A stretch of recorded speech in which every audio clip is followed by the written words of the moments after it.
You're listening to The Great Game, a Hunter the Reckoning actual play by Hallowed Haven Studios. Previously on The Great Game, Echo and Princess Elminor tricked an Oni into trading them a samurai sword for a baby that turned out to be the princess shapeshifted. They fought and beheaded the Oni, and Echo got bit, and it got really gross really fast.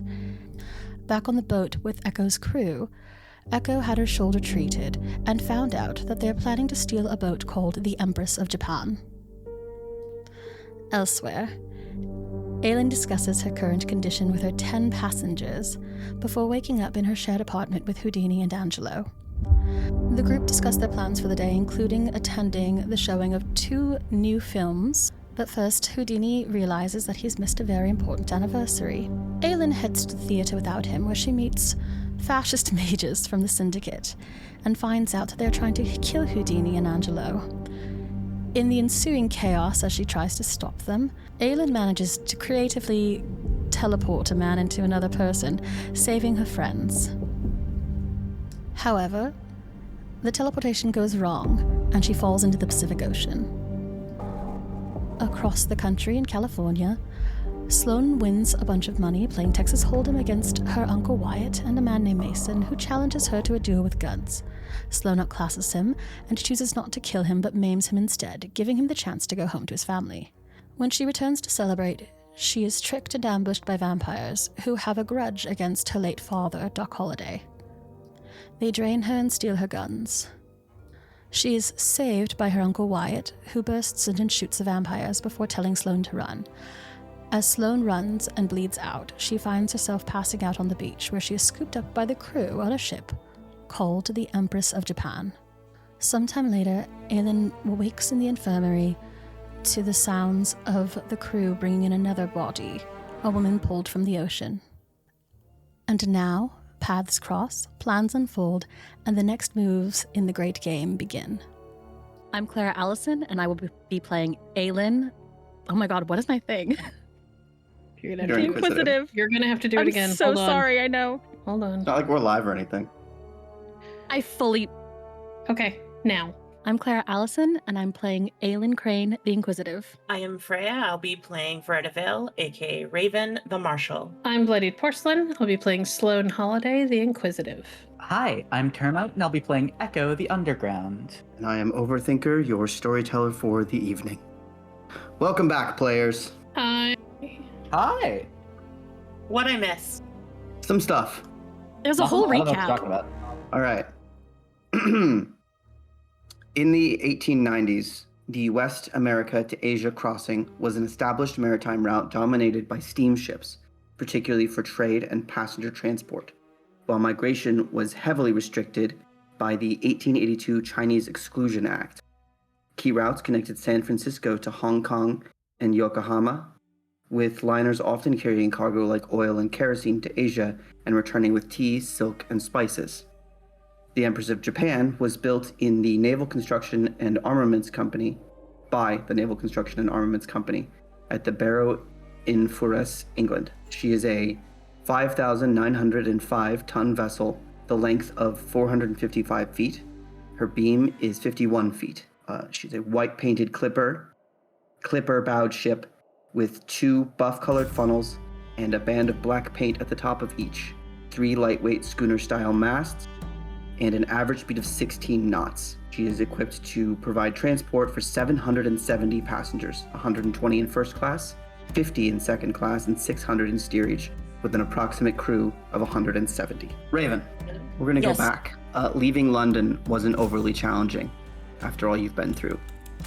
Lyra, your sister, has spent the years you were trapped in the dreaming getting to know people with certain skills, and a few pounds in the right hands and you were on your way out of England. Of her safe houses, the first you were able to find was in Monaco. And as you arrive there and begin to put down your bags, weeks after your exile from the military and the country, and I believe last we saw you, you had been charged with treason. Yeah, you're in something of a villa in Monaco. Not much of a view, as that would make it easier for people to spot you. It's you, Price, Drusilla, Lyra, and Victor, Lyra's boyfriend. How are you feeling having just run away from everything you swore to protect? Raven would be distraught over the fact that she's forsaken her country, but happy that she found and reunited with her family. A mixture of loss and hope as she stares over the countryside. Well, not how I expected to catch up. Your sister sits on the sill next to you, but here we Well, are. Indeed. We have a So- lot to catch up on. Yeah, we do. It's gonna be a good bet for sure. Are you okay? Physically, I'm fine.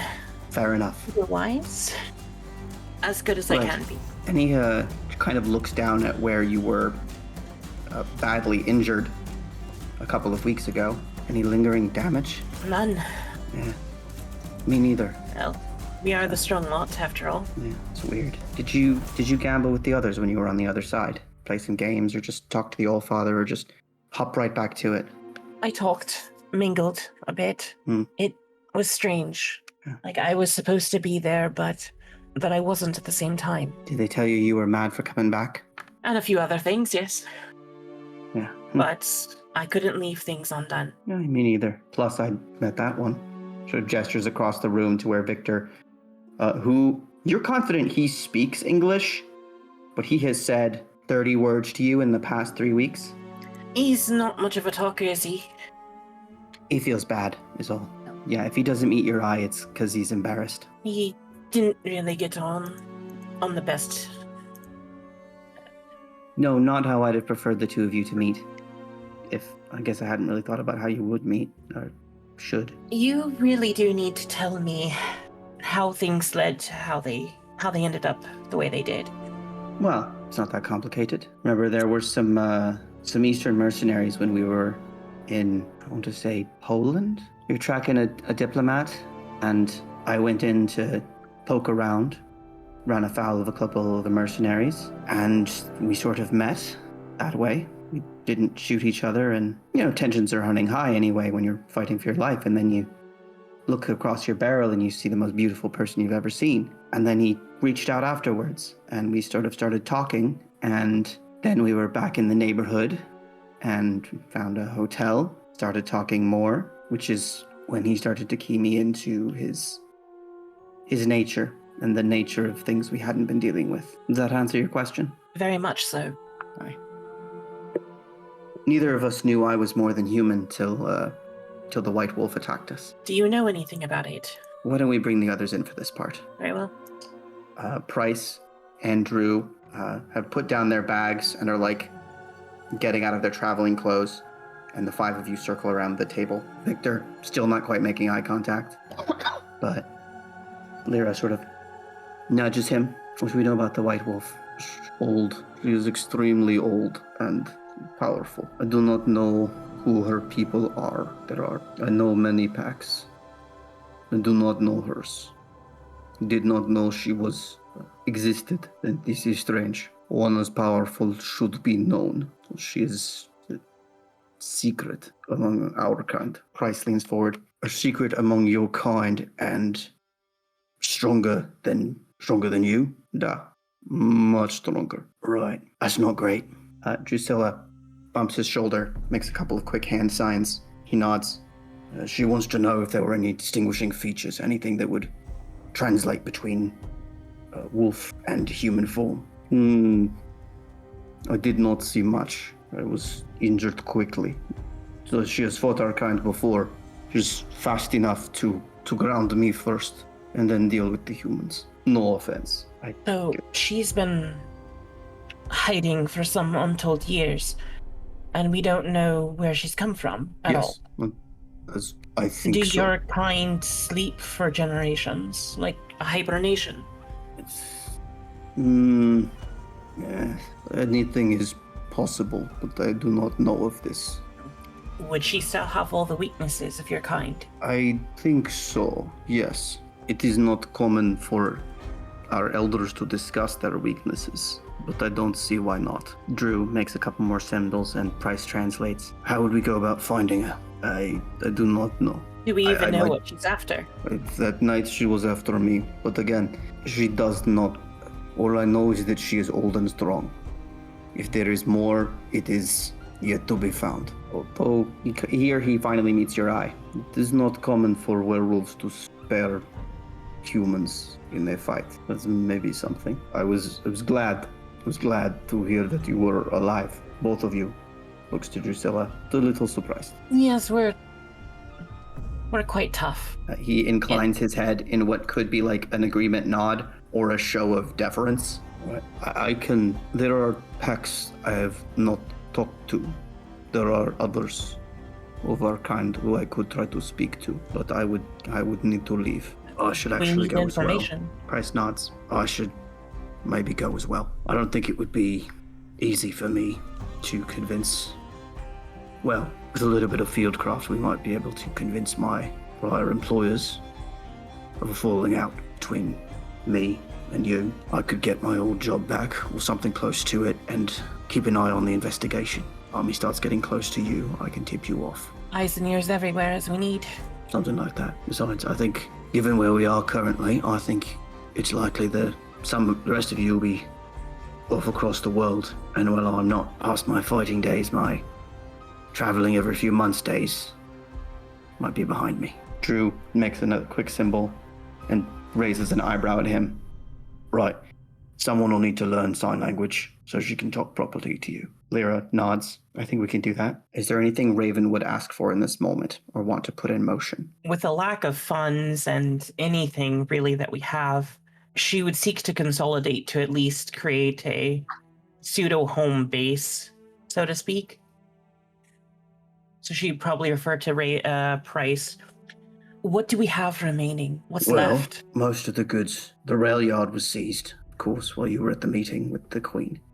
And most of our goods were there. You've got your weapons, bags, clothes, whatever we brought with us physically. And unless I'm mistaken, Lyra nods, we've been doing some smuggling and some mercenary work, so we've got a bit of money. It's not, we'll be fine for train tickets and hotel rooms, as it were. But in terms of what we lost... priority should be then to set up a source of revenue. Can't do anything without cash. I think I can find us some work, and I think I know who against. There's been a call going out from the Far East.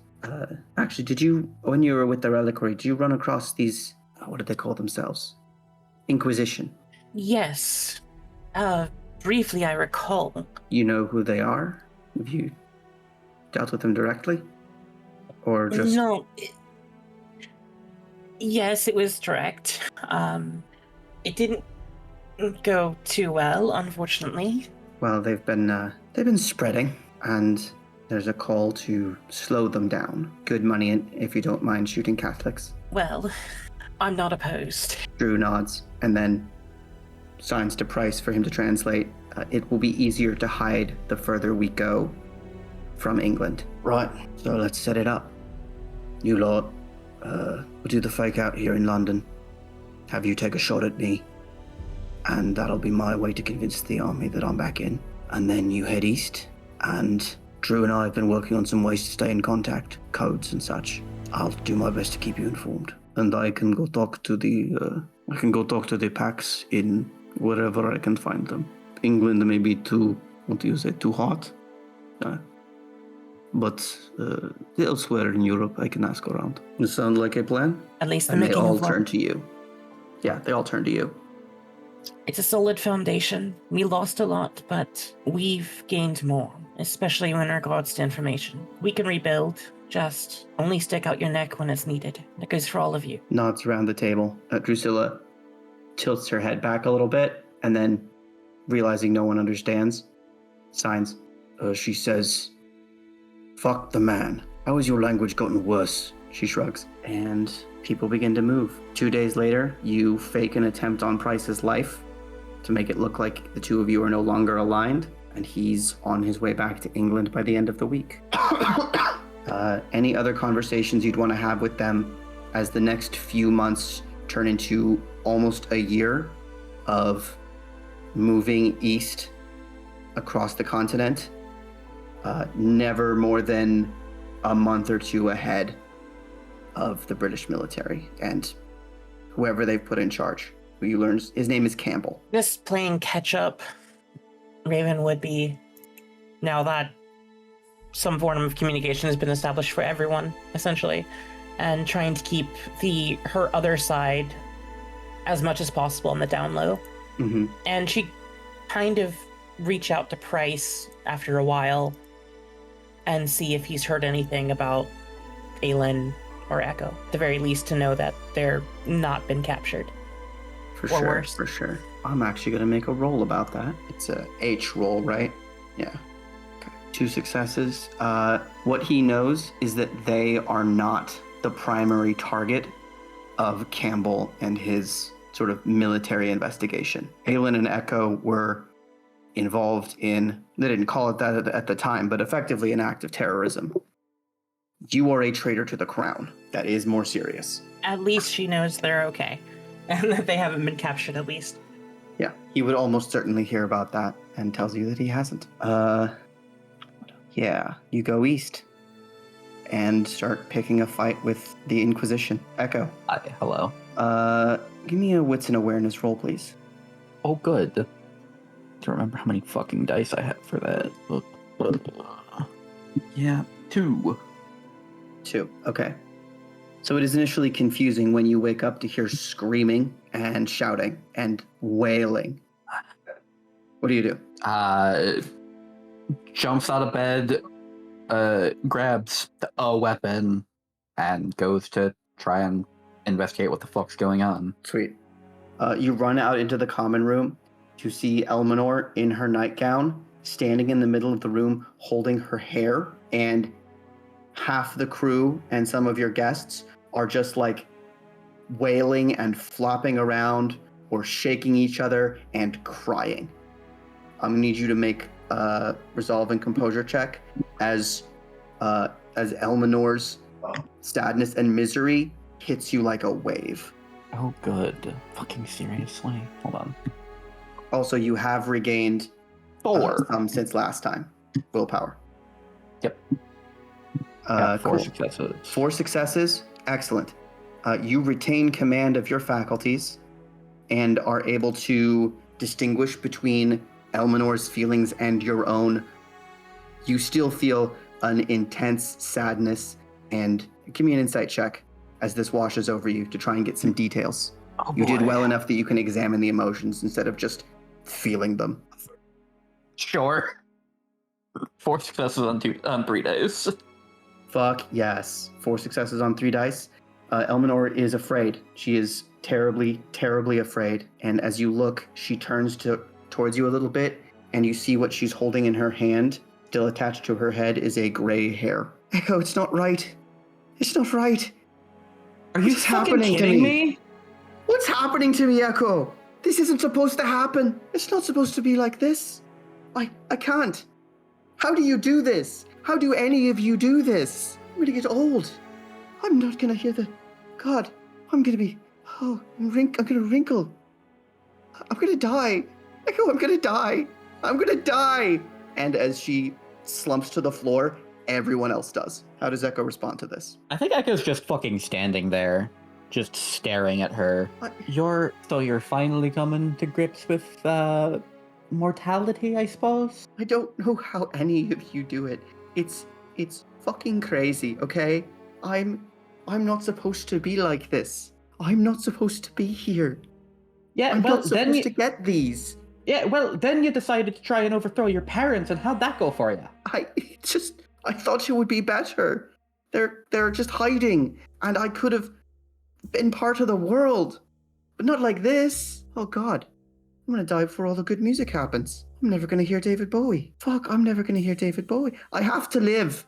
Echo, I have to live. I have to, and she gets up and like comes towards you. I have to live, okay? I'm gonna find a way, right? We're gonna be okay. I'm gonna be okay.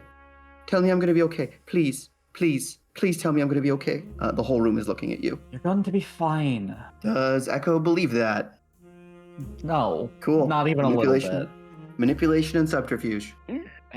One, and we're sticking with it. You're lying to me. You think I'm gonna die. You think I'm gonna fuck...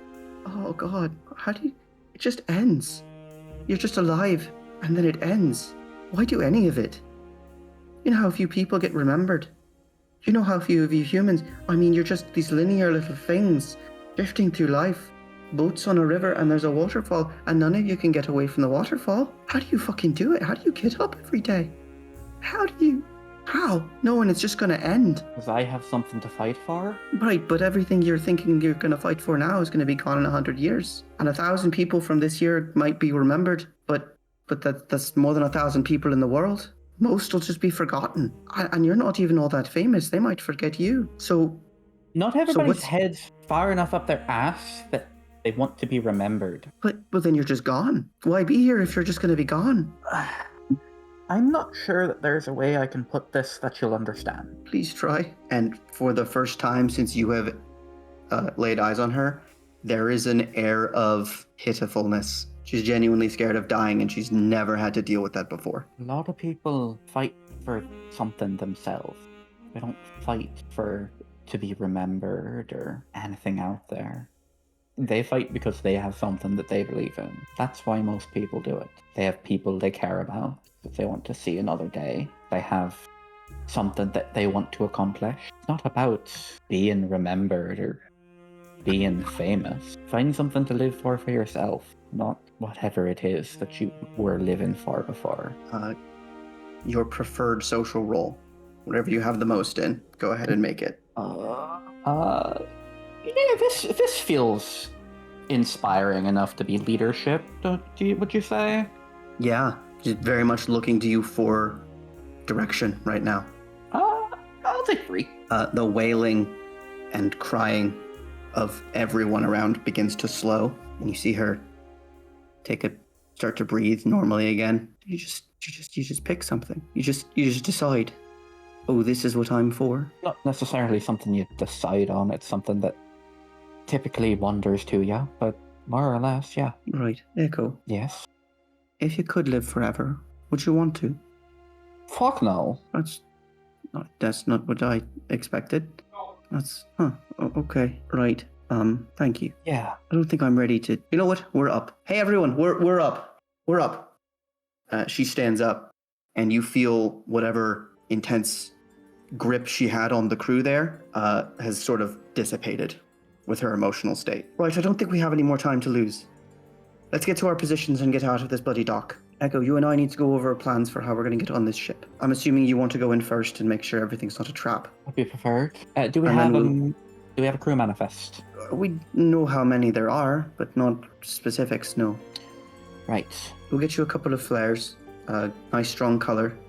So when you decide it's time for Captain Rainier and myself to hop on, just toss one of those and we'll be there. Right. Wipes tears off her face and sort of shakes herself. And then she takes a minute and wraps her fingers around the gray hair and pulls right out of her head. Let's get to it. Anything you do in preparation for high seas piracy? Or how is Echo feeling about this display? She's tired. She desperately wants to grab this woman and shake her until she understands the fucking... how to deal with fucking emotions. Because, Jesus Christ. Bottle them up like everyone else. Fuck. Fair. But mostly there's a part of her that's worried that this is just a play to get sympathy. But I will say, yeah, because of that insight check, she might have hammed it up a little bit at certain points, but when you walked in, the fear was real. Or give me an occult roll to see if she could manipulate that wave of emotion. Sure. Yeah, Echo don't know shit. Yeah, well, 1 success. That was a wave of emotion that originated from her, and given what you know of her, it would be odd for her to show you that on purpose. Yeah. Be a little out of character for her to be like, I'm so scared of death that you should help me. It's usually, I'm so awesome and sexy that you should help me. Yeah, she is... A part of her is... I don't think happy is the right word. But seeing Elminor finally maybe starting to come to grips with reality makes it almost seem like things might work out and this won't end in a disaster, like Echo's been assuming it will the entire time. Hard to relate to an immortal being who doesn't understand existential dread. Yeah, especially as somebody who wakes up every day and fights that existential dread to risk her life doing insane shit. Crime. Yeah. All right. The ship is underway. And I think we're going to go... Excuse me. I think we're going to go back to Raven first. It has been years since Monaco. A year at least. Maybe a year and a half since Monaco. And now you are in China. You've been working with... first of all, there is a surprising number of people here who know how to fight pretty well. Rumors of Chinese boxing, as it's called in the West, are not exaggerated. You've met with a couple of people recently. You got a weird vibe from them. And they only met with your group at night. And eventually it was because you realized they are Kuei Jin, vampires. But they hate the Inquisition as much as you do. Oh, the enemy of my enemy is my friend. Sometimes it's hard to sit with them, knowing that their preferred diet is what it is, but they are very helpful, and tonight they're going to be very, very helpful. The vampires of China are strange to your Western understanding. Here in the Shantung province, your allies against the Inquisition have been sparse and stranger by the day. These Kuei Jin, as Lyra has taken to calling them, are another breed entirely. You wait in a high place, the loft of a granary, rifle set on a bipod Victor got for you for your birthday. He seems to still be repaying some imagined debt for that time that he killed you. Drusilla is next to you with a set of binoculars, and she's chewing on these green leaves that help her stay awake, because it's probably a little past midnight at this point. The plan here is simple. The Society of the Harmonious Fist, as they've begun calling themselves, and the Kuei Jin will attack the local Christians and foreigners outside the walls of the church. Those wise enough to have taken shelter inside will seek to arm themselves.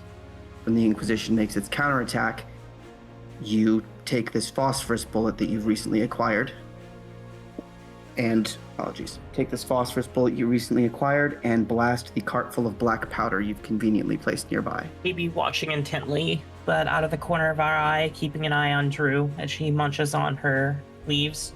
I'm assuming they're like just laid out in front of her. A couple of things are laid out in front of the two of you. Your rifle, obviously, some extra ammo. She has the leaves, which she has offered you one, and She would take one. right on, and a signal flare. In case the two of you get into trouble, you can wave it, and then Lyra will know that there's a problem and come to you. And then there it is. A lantern in the house nearest the recently constructed church. A fog, thick, begins to move up around the houses, traveling uphill towards the church, and you know it bears the hidden forms of your undead allies with it. The trained members of the Boxer Rebellion advance in darkness towards their targets, and shouts of alarm begin, the sounds of fighting moments later. Then the doors of the church swing open, and several figures come out a little before you expected them. You get your first... No, not your first. You get a good look.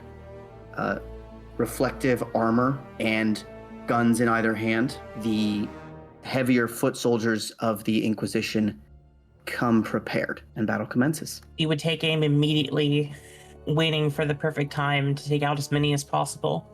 All right, give me a... Let's go intelligence plus firearms as you try to set this shot up correctly. /H, right? Yes. H space roll. Yeah, and you can apply your martial proficiency to this in terms of your desperation. You said it was intelligence plus what? Firearms. Firearms. Just double checking. 1 success. I'm gonna let that stand. No. 2 successes. 2 success. Okay. With 2 successes, you go a little bit early, probably judging that it's better to hit somebody and set it off now before the undead arrive, who will be, frankly, more damaged by the explosion. The blast lights up the entire town.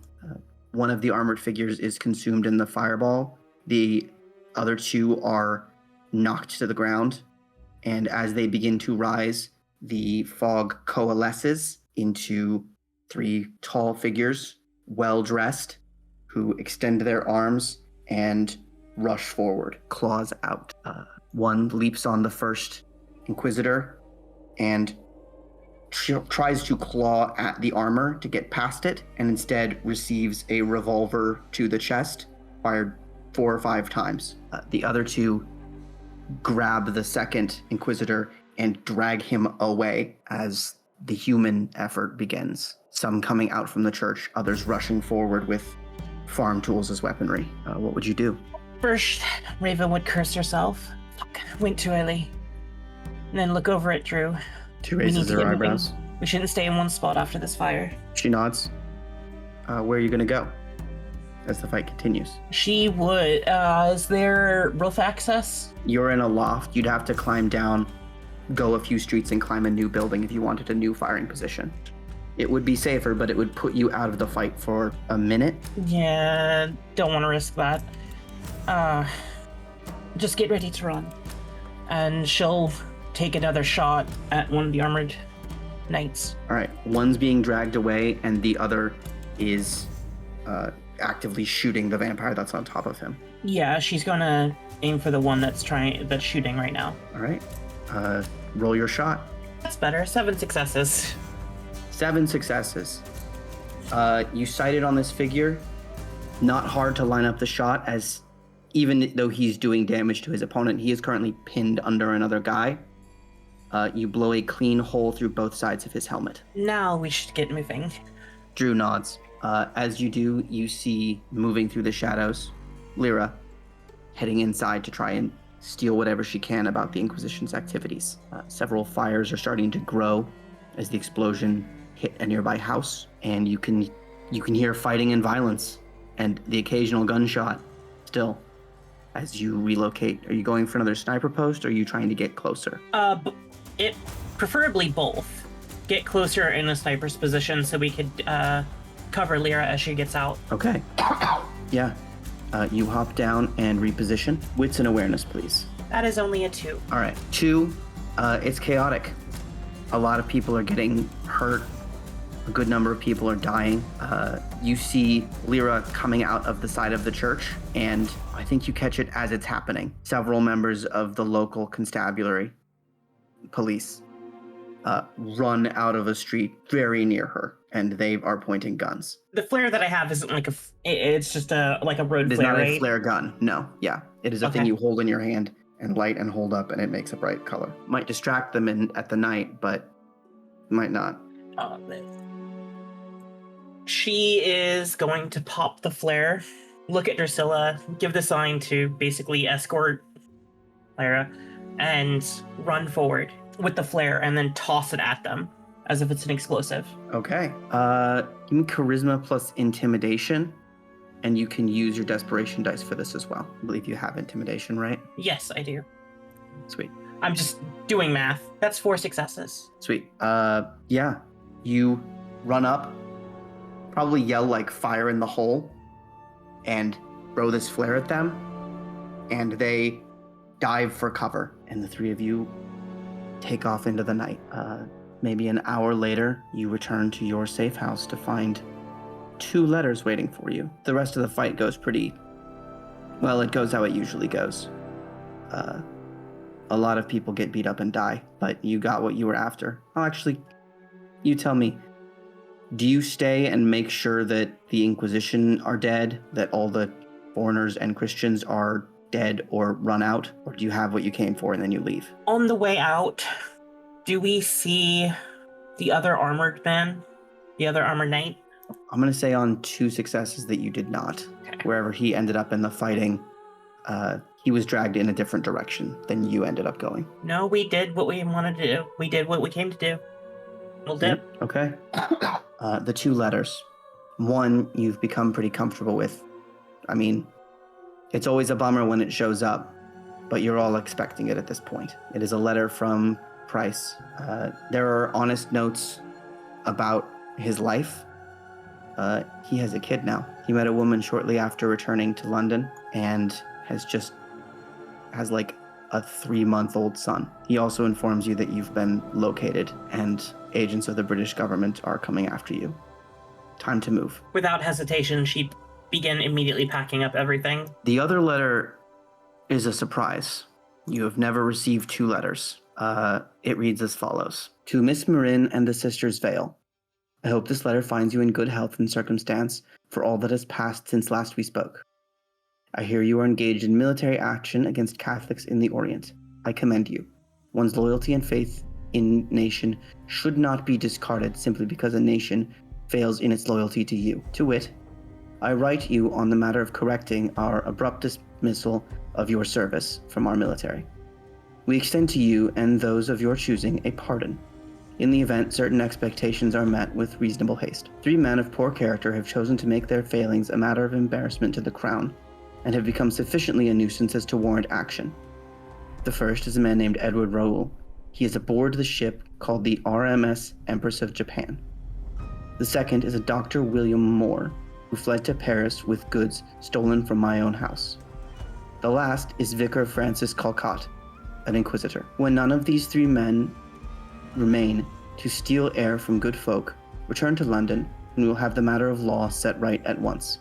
Best wishes of the Crown to all 3 of you. Her Royal Majesty Queen Victoria of the United Kingdoms and Great Britain and Ireland, Defender of the Faith, Empress of India. First, Raven wouldn't believe a single word, but she would 100% note the people that she wants taken out. Priority 1 is to get out. So she's going to make sure that everyone gets out, and while on the move, discuss that letter with Drew and Lyra and everyone else that is available. It's Drew and Lyra. It's the 3 of you right now. Okay, just the 3 of us. Victor's been and gone a few times, but he's been trying to track down the White Wolf through European werewolf packs. Not having a lot of luck at the moment. Well, this is clearly a setup. However, yeah. we've learned, the enemy of our enemy is our friend. Is it a setup? I mean, she could be genuine. She tossed us out after Right, we and now she completed needs us wrong. again. I'm not saying she's going to be nice to us, but she needs a few people dead. Why not do it? Costs her nothing to pardon us, right? I'm just saying it would be nice not having to get up every 3 months and Drew signs have a friend. It would be nice to have a friend. But you both know that loyalty, something else is going on. She tossed us out for completing the mission as directed and hid a great portion of things from us. Give me an insight check. And insight would be Wits and human perception? perception. Okay. Insight. No, it is insight in this system. Yeah. Okay. We call it human perception. Wits something and else. insight. Okay. Yes. 0 successes. Cool. So you do not see the look of hesitation on Drusilla's face when you say, we did everything right. Continue. At the very least, we should find out what these people actually did and not take her at face value. Yeah, that does make some sense. Find... Who is this? Raul. We're not that far from the coast. If this... I mean, it's called the Empress of Japan. We could probably get to that. At the very least, we can do some information gathering. Drew nods. And if we find out, well, he's not that nice of a man. They both make finger guns. She'd do the same. Cool. And from there you head to the coast, where in a little while you can get a ticket and find your way aboard a ship. Meanwhile, on that ship, specifically in the infirmary, we find Sloane. Uh-huh. Roll wits and awareness, first of all. Okay. There's a thing I might give you. 1. 1 success. Yeah, I'm gonna keep it. I almost bled out last session. It's fine. It makes sense that I'm not fully on top of things right now. Correct. You come back, your perception is severely limited, your whole body hurts, but your eyes do open a crack and you're confident that this is the real world. You are not dreaming or hallucinating or anything, and you do see who is on that bed across from you. ASC? No, I'm dreaming. Or maybe I'm dead. Aelin. Am I allowed to wake up? Someone's talking. I think they just said a name. Maybe a name you haven't heard in a while. Aelin rolls over like she's just woken up from it's a lovely morning. In spite of having hacked up the sea probably like 20 minutes ago. And just very quietly you hear, she turns and she goes, Viragom. And just doesn't open her eyes, she's just back asleep. Have I healed any of the damage that I took last Yes. session? Okay. You have recovered, let's say, what is your stamina? 2. Okay, you have recovered 4 boxes. Because Oh, you've been damn. down for a while. I'm full then. Okay, cool. Well, everything hurts, but I don't feel quite like I'm dying anymore, so that's nice. Let's say you've got out of lethal damage, you've still got 3 bashing. Okay. Sorry, everybody. I gotta remark my sheets. I thought it was good. Okay. I'm not that nice. I am going to push myself up to sit and kind of bite back the urge to groan as I'm sure the world tilts a little bit. And I will slide off of the table that I am on and kind of stumble my way over. And with like one hand that is shaking like a leaf, will just barely brush her curls. Like I don't believe they're really there. Aylin, somebody's touching your hair. Yeah. Oh man, I wish you hadn't. Yeah. I think she Aylin rolls over and like kind of nestles into it. I think she's just so exhausted she's fully forgotten what's happened. Cool. Do make me an awareness plus wits. I don't want to wake up though. I know. That's why I'm letting the dice decide if you get what you want. I gotta buy my Or those were words. They very I'm specifically grumbling. learned. 2 successes. I ain't getting up for shit. I think you know someone is here. Yeah. You haven't quite put together where here is. It's not your bed. If I recall, I feel like shit. You do, yeah. There's a fair amount of strain that you've been through recently. Can I hear any of the voices in my head? Yes. They are kind of coming back into focus and then drifting out again. I'd Any in forgotten. particular? No, I just forgot what it sounds like when it's just me in here. It's all very it's all very confusing now because it hasn't been this quiet in a while. But I think she's gonna take advantage of the fact that there's no one there except her and just open her eyes. And the second her eyes open, Sloan kind of like jumps back. Like she half Jesus Christ. She's not ready. Aylin like rubs her eyes and like I think I'm dead. And now she's going to try to like just make contact with anyone in her brain. At the same thought. Yeah, a couple things become clear. First of all, you are in what appears to be a ship's infirmary. It's clean. You're on a bunk, like a fold-out. You don't feel cold anymore, but you definitely did. Also, as soon as you reach out for them, all of the spirits are like, what's happening? Where are we? How are you? Are we okay? Are you dead? Where's Gordon? What's going on? What? Yeah, Aylin like fully she You have a sat headache. up and Take a like point of subdual damage. yeah, fully like lays back down and holds her head like oh fuck. What do you mean where's Gordon? You say that out loud? I say it in my head at least. Sloan, Yep. Aylin has a headache and just laid back down. What else is new? Oh, well, that's about right. Everything I remember. Please be quiet. I'm trying to away spirit. And she sort of like waves a hand at Sloan. Oh, darling, Like, you're gonna have to try harder than that. You and I both know I don't buy into all that. Fuck off, spirit. I do not want to deal with another hallucination right now. I'm gonna reach over and pinch her. Fuck! And like she finally like looks at Sloan. That's a real lady. You can't be here. What did you do to your hair? I cut it. It was so lovely. Yeah, well, took an awful lot of time to take care of. I like it like this. It looks good. So am I dead? Either you are... I'm gonna steal your accent. Either you are or I am. Or both of us. This Or might be the neither. worst form of hell. There's a chunk, and a door opens. A well-dressed man in spectacles and like a uniform pokes his Yeah. head in. The second that ka-chunk happens, instinct takes over, and Sloane is between Aelin and the door. Oh, you're awake.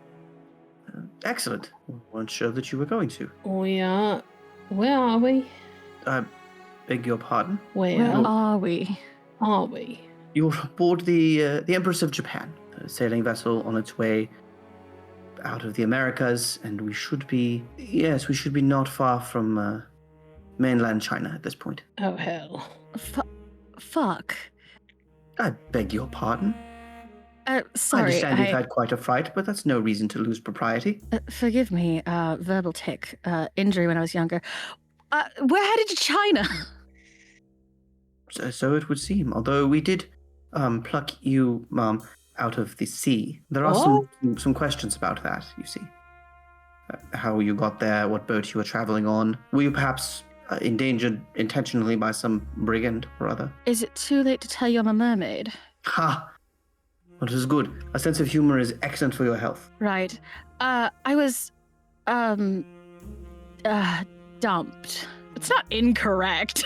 I see. Well, I suppose the captain will want to have a word with you about that. We can report the ship in question. You, ma'am, you arrived at the gangplank quite wounded. I remember some of that.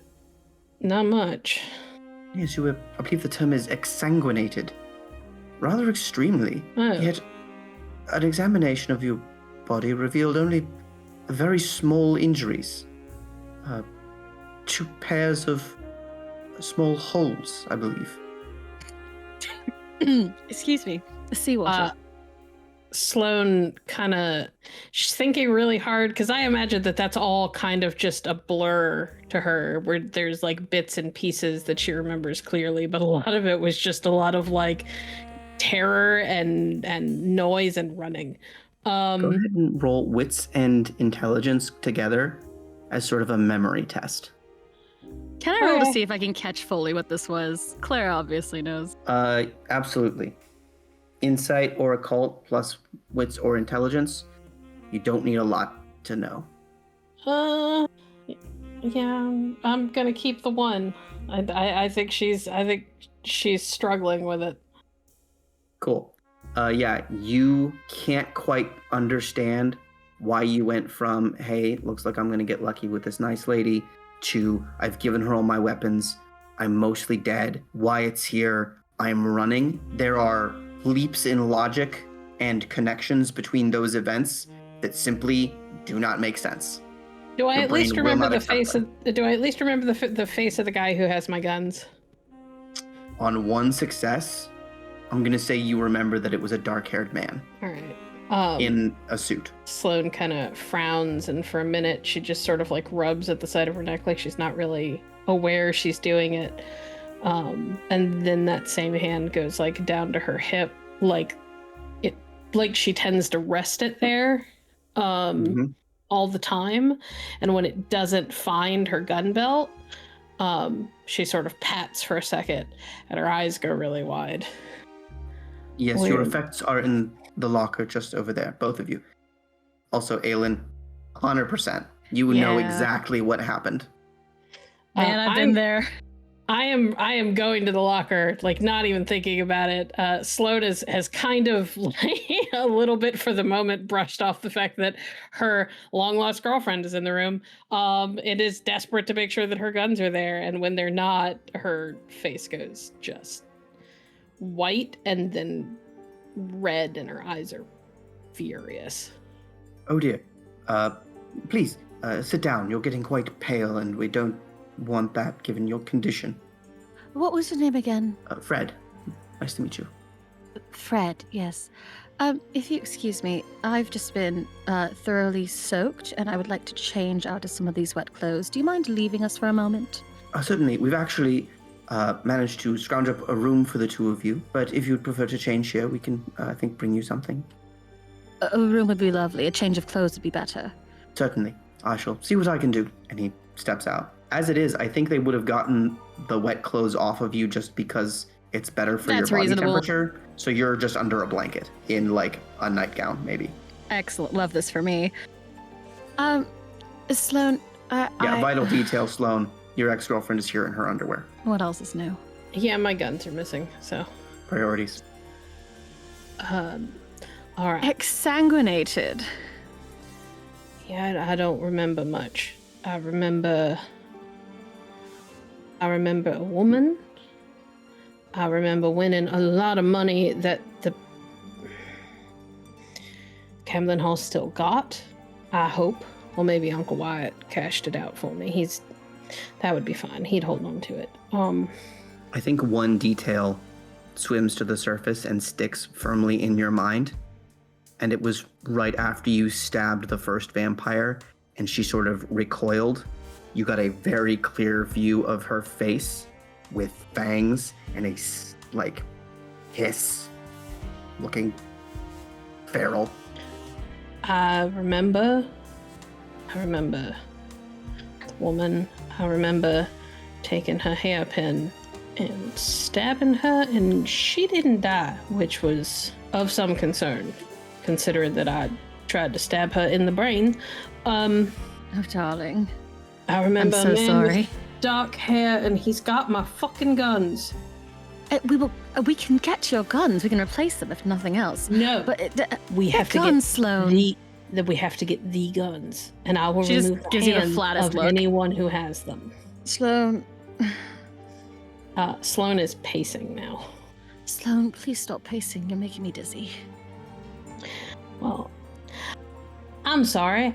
I'm a little upset right now. I am thousands of miles away from home. My guns are missing. I don't know where Uncle Wyatt is. I have my home and my employees who have to be paid, and all the money that was going to pay them is currently back at a gambling hall 1,000 miles away. Give me a moment. And Aelin is going to try to sit up and get out of the bed. Where the fuck is Gordon? The spirits. What? Amanda is the loudest as usual. You mean you don't know? Of course I don't know. I was Why drowning. don't you know where he is? He was with you. You're all in me. And then you did something, and now we can't find him. Oh, you bastard. I beg you. What? Not you. Woman, you need to speak with me with a greater level of respect. I'm not. Okay, listen. I think so. Something happened when I was trying to get to Italy, and it ended with, I think. See, your teleportation was disrupted by another mage. And then where's Gordon? We're looking. You're in my body. And yet, perhaps when we can do some sort of examination of you physically, we can figure out. I cannot imagine he's just gone. For Sloan, Aelin isn't talking. She is reacting physically a little like she's talking, and you know what Aelin looks like when she's pissed. Sloan, your ex has lost it. Yep, no, I can. Sweet. Yeah, she just. So the good flops news down is that onto you the are bed. not dead. Neither are we. The bad news is it doesn't look like we will be leaving this boat. Terrible news, Sloan. I think we're trapped. Well, we are on a boat, darling. I know. Several of the ghosts are like, hey, Gloria in specific, the hitchhiker who was out to live her bohemian life, sort of Yes. whispers in your ear, you seem to know this lady pretty well. Is there a history here? I don't want to talk about it right now. And that one is out loud. I don't want to talk about it right now. I'm sorry, but this is a problem we're going to have to deal with. Oh no. I just need everyone to be very quiet for just a moment. I'm the only one here, darling. The Yes, spirits yes, you back are. off. All right. We've been in worse situations. Have we? It's been. Oh. I mean, don't get me wrong. There was that one time when you got a little bit in debt, but I don't think that was worse than this. Oh. I'm so sorry. He said exsanguinated earlier. Yeah, I picked up on that. He stabbed a woman in the face, and she ran off. Well- I assume. I stabbed a And she'll kind of like point to the soft, fleshy bit just under your chin. Here. She yanked back and she hissed at me and the teeth were weird. I don't want to be the one to have to explain this to you. Listen, I remember her very well, but there was another man and he's kind of my focus because he's got my guns. You're Derringer, it's fine. No. I mean, sure, he can have the Derringer. I can replace that any day, but the others are not so replaceable. All right, whatever.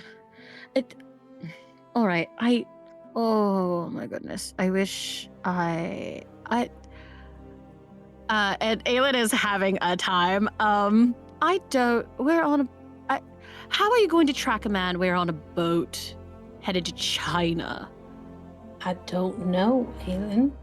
I just woke up around the same time you did. I've had about as much time to absorb all this information, on top of the fact that you're here and you seem to be losing your mind, which is not helpful. I promise you, if I was capable of keeping it, I would also be very elated. That's not part of this. That's a little bit part of this. I don't know if I need to. How bothered are you by this whole situation? The crazy lady thing. Mayhap you'll never have to deal with her again. Not me crazy, the other lady. She looked like she was about to make a comment on the on the crazy lady, and then you correct yourself and her mouth shuts. Make no mistake, I've found her. She and I are gonna have more than words. All right, well, I'll get this out of the way then. It's possible, and by that I mean it's incredibly likely, that perhaps, you've had a run-in with, a kind of monster. Go on. And it turns out they're sort of everywhere. You're gonna want to be more specific. So here's the problem. I've spent a very long time. Oh goddamn, Aelin! I am not one of those people who pays to go to your shows. Just tell me what's going on. Well, that's the problem. You're not going to believe me. I think you would be shocked at the level of things I'm willing to believe. I think you were bit by vampires. Thank you for listening to The Great Game.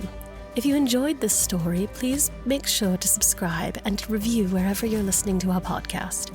You can find more of our actual plays on our website at www.hallowedhavenstudios.com. Please consider supporting us on Patreon at patreon.com/hallowedhavenstudios. Your support makes more stories like this possible. Raven, Hello. I have a question for you and your I might have an answer. traveling companions. How'd you get on the boat? The simplest would be to buy a ticket, or to acquire a ticket or two, or three. Seeing as we're not trying to draw too much attention, we would probably be disguising ourselves as passengers and acquire tickets through any means. Sweet. You don't have the mask quality, do you? Like a fake ID or fake name? I don't believe so. No, I do, yes. Oh, sweet. Then yeah, you can absolutely get tickets under a fake name. Some of the, one of the Kuei-jin was killed in that battle, but the other two honor their agreement and pay you guys for helping put the whole thing together. So you can just buy a ticket and be on the boat. We're just buying a ticket. Yeah. Make it simple. You've got a nice little room on the port side, maybe halfway back. You open up your usual travel luggage, and each of you unload, well, you and Lyra both unload weapons. Drew is happy to help in a combat situation, still can't actually pick up a gun without, like, full body violent shaking. At this point, wouldn't expect her to. Yeah. Raven would do everything in her power to make sure she never has to hold a gun again. Fair enough. You've been on board for a couple of days now. First of all, it's a pretty nice ship. There are definitely amenities designed to make travel more comfortable and entertaining. There's a bit of a ballroom and a band that performs regularly. Sometimes it's dancing, sometimes it's just music while you eat. have you done anything to try and track down this individual, Edward Rawl? We would all kind of keep it in the back of our head as we're traveling. Primary goal right now would probably to see where the destination of the ship is and where the stops are on the route to ensure anyone that's disembarking or embarking, they could keep an eye on to see if he is there and leaving or joining the ship. How will you know what he looks like? There's a passenger manifest, correct? Yeah, probably. We would start trying to gather that first. Gather. Acquire. Okay, cool. This puts you pretty close with the ship's maybe 20 or 30 security personnel. Mostly it's crew who also are strong and buff and occasionally remind people that good manners are important. Do you want to try sneaking around? Do you want to try asking questions? How do you want to go about this? Well, definitely not the questioning type, but she would attempt to make friends while Drew and Lyra try to do what they do. Fair enough. She can get buddy-buddy with the security group. She can at least know their rounds. Cool. I'm going to have you make a roll for this. Okay. Charisma plus, up to you, persuasion or investigation. Was investigation or which? Persuasion. Persuasion. Okay, well, it's the same either way. One That's success. Cool. You talk to these guys. They're like, you're another passenger, but you mentioned that you've got some experience. In passing. Yeah. Like, okay. At a certain point, one of them said, hey, can you give me a hand with something? What do you need? Well, there's supposed to be 2 people on this door at all times. Something about a threat to a passenger. I've got to go to the bathroom, and my replacement is taking too long at whatever he's doing. Can you... Worry not. No one will come in or out. All right. Thank you. Takes off. Also, I'm going to have you roll 6 dice. Okay. Cool. 1 success. Drew and Lyra have not found the manifest. Fair. But yeah, you're guarding this door when this guy looks like he's probably a doctor, approaches you with a garment, a dress. I'm sorry, who are you? Helping out a friend, ensuring no one in or out. And you are? Right, Fred, nice to meet you. I do need to get in, though. May I ask why? Well, there's a young lady in there, you see, who fell in the ocean. We had to remove her garments, and she's going to wear these. Well, the guard shall return shortly, and he can see that you are who you say you are. Right, and who are you to be standing here? It's my Somebody understanding the there. crew guard the door. Yes, and I'm an ally of the crew. I suppose you're not on the crew, are you? You know, if you wish, we could take this up higher. I think that's exactly what we're going to do. And he walks away. It's at that point that you hear the word vampire from the other side of the door in a voice you recognize. There is absolutely no way I heard what I thought I did. Right. So I got bit by a vampire. I really wish that I... Sloan? Listen, I'm not saying I don't... I'm digesting. I am a very good liar. You know this. I beg to differ, but... Would I not try to come up with a better lie? I don't know, you were never any good at lying to me, so... Sloan, this is... And Aylin's gonna... I didn't say I don't believe you. I just said I'm taking a minute. I don't have time for this. I need to be in Italy. Well, I'm afraid you're a bit far away, darling, and until we get off the ship. You ain't going nowhere. Sloan... God damn it. Aylin has pulled herself out of bed and is going to go for the door. Oh, yeah. I remember this level of crazy. Let's just go charging out in our night dress. I just want to see... I want to get my bearings. We're on a ship, darling. Can I open the door? I won't throw it open yet, but is it unlocked? You may. All right. Or it opens in front of you. Sloan, what? I'm sorry. Did the door open? The door opened, yes. So you opened the door Chaos. and Raven is standing right in front of you. I'm dead! I'm Hello, dead! Aylin. I'm dead! You my two God. know each other. We are an Uh, acquaintance, yes? Ayla just throws herself at you. I think she gives you the biggest hug. Raven will hug you back. Big hug. You're not dead. I am not dead. What? How are you here? Well, that is a tale. OT, Yes. is my cigarette case in my pocket? Or was it in the locker for me to put in my pocket? Yes. The second Aelin throws herself at this other woman, Sloane pulls out this silver cigarette case and puts a hand-rolled cigarette between her lips and lights it up. Thank you. And this is the perfect time, real quick. Freya, could you please describe Raven? Yes, so after a period of years, she still has her military garb, her jacket, though it's been kept, but you could tell it's had wear. She still has her long leather boots and not jeans, but I forget what they're called. Just black pants and like a tunic underneath. A bunch of leather belts and pouches, and a scarf that is covering her hair and head, mostly with 3 feathers hanging from her braided hair. A little wild and very badass. And yes. She's also Very tall, right? athletic. Yes, she is. She's 5'10". Aelin had to jump. Cool. So Sloane, you see Aelin hugging a towering badass woman. Yep. Sloane has gone kind of stone-faced and is smoking. You don't smoke. It's been a long time, darling.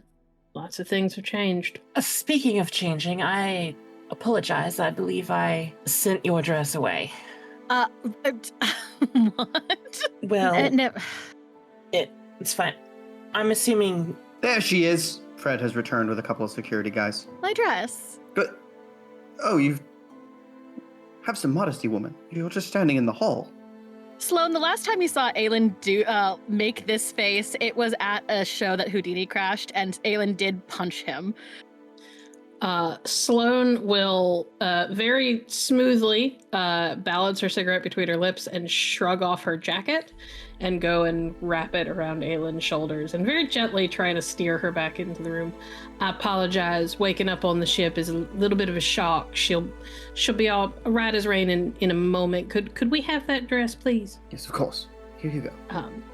I will take it and shove the dress into Aelin's hands. And kind of tuck her away into the room where her crazy is less likely to get us in trouble. Right. Now you two stand guard. And you, miss. Turns to you, Sloane. Yes. I believe you gave us a description of an individual, yes? Did I? I apologize. I apparently lost quite a bit of blood. I'm having a hard time remembering all the details. It's all a little fuzzy. Yes, you were emphatic that someone was trying to kill you, that they were on the boat. Is it a man with dark hair?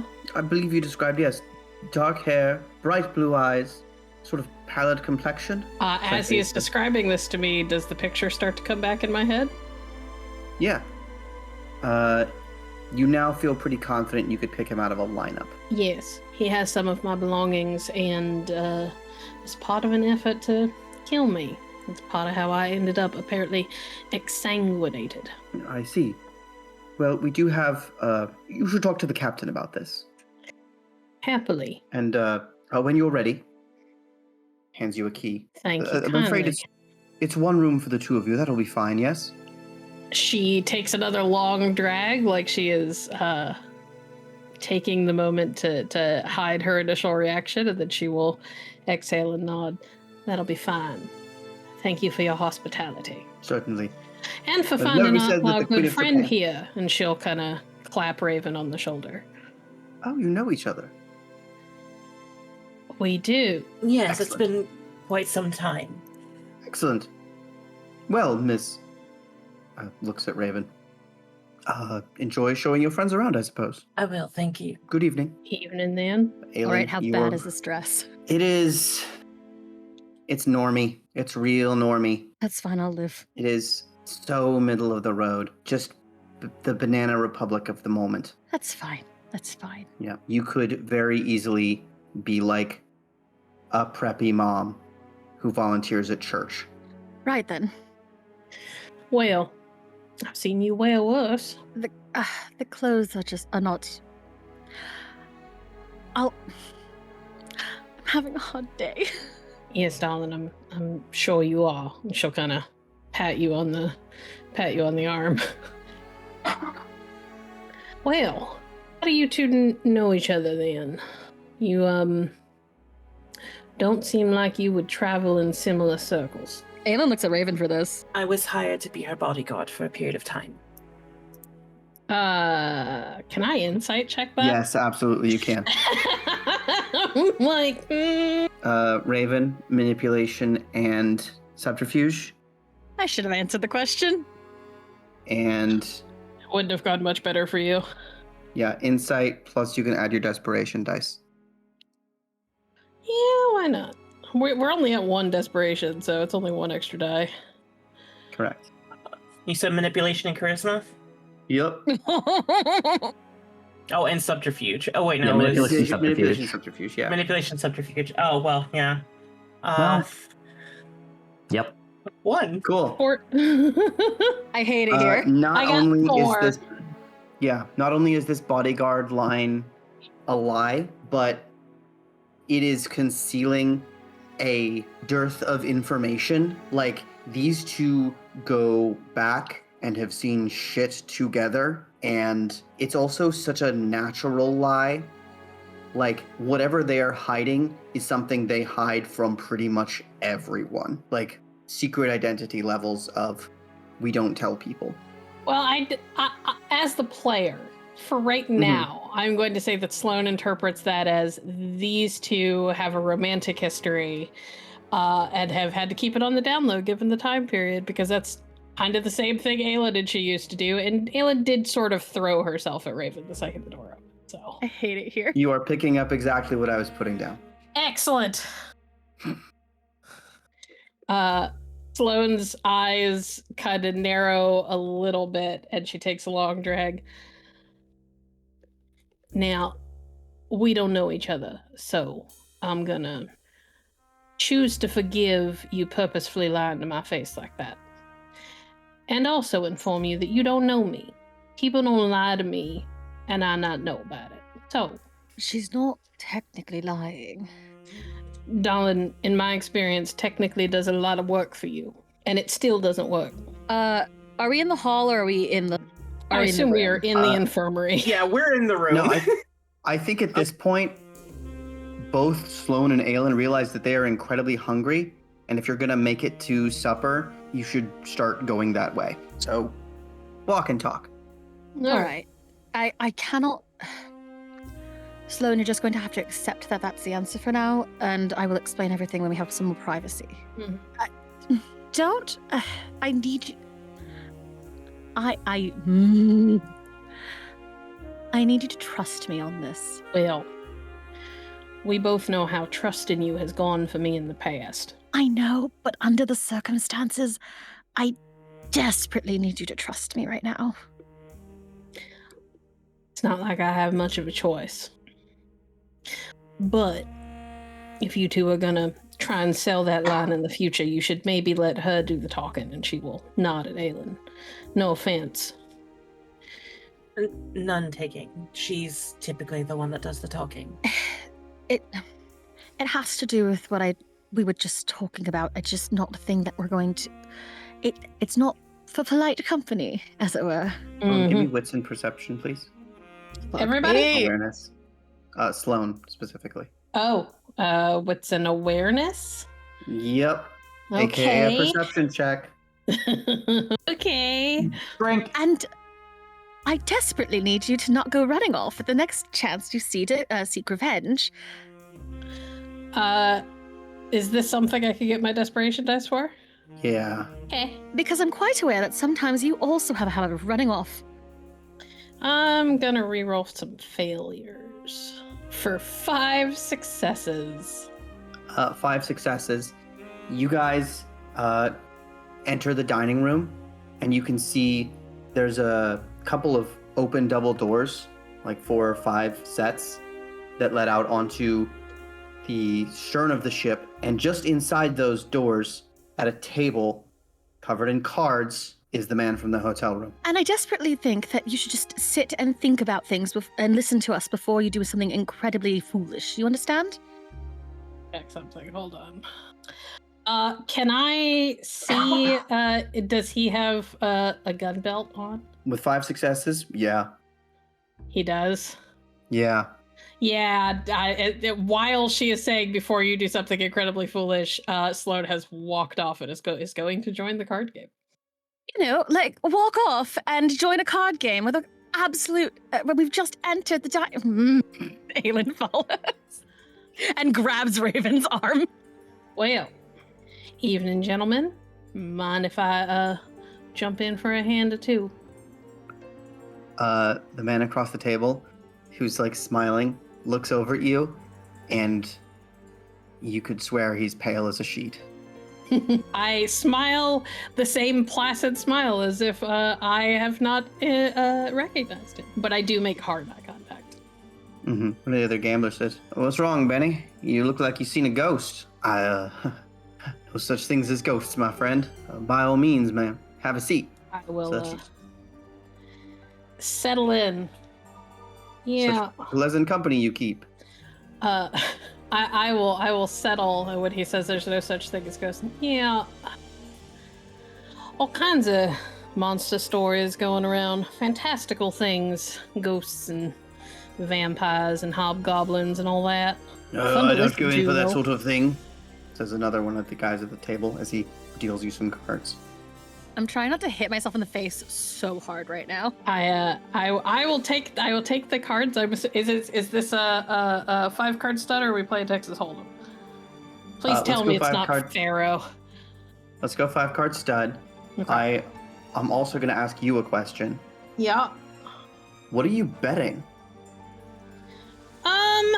Sloan has a reasonable amount of resources. It's not hard to imagine that she's got like a ring or something that's relatively high quality. That she will tug off. It's not anything of particularly emotional importance. It's just like a pretty bauble that she probably picked up in a card game in the past. For sure. Okay. Since most of your cash went to that last game, which you were not able to collect on at the moment, I'm going to say you're going to need a pretty good roll for this gamble in order to make enough money to keep playing. Okay. But first, Raven and Aelin, what are you going to do? I'm going to start with Sense the Unnatural.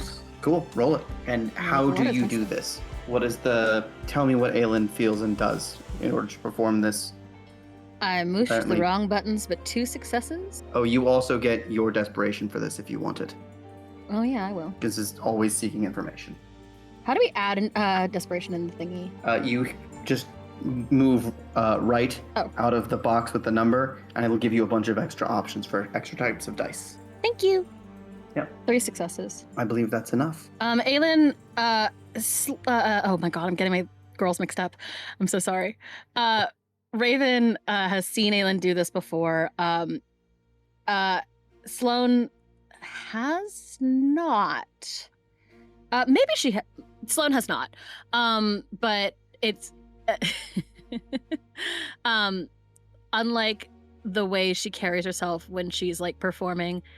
When Aelin is sensing the unnatural, you'll see her sort of see her like close her eyes and like inhale, and specifically she will, after the first like a quick inhale, opens her mouth kind of like a cat and does a little open mouth sniff. It looks a little just like she's doing a quick deep breath, but it is fully the cat like open mouth sniff. Okay. Couple things you start to smell them. First of all, Raven is standing right next to you. She's something. I remember this. Yes. There is a sort of, how shall I say this? Like polished copper used to make mead. Clean and strong and a little bit sweet. The second thing you sense is across the table, rot and money. Just fresh dollar bill and a little bit of decay. And finally, from somewhere across the room, wet fur. What? Wet fur is what I said. Or skin? Skin? Skin or fur. Wet animal Like of some kind. it smells like it should be wet fur.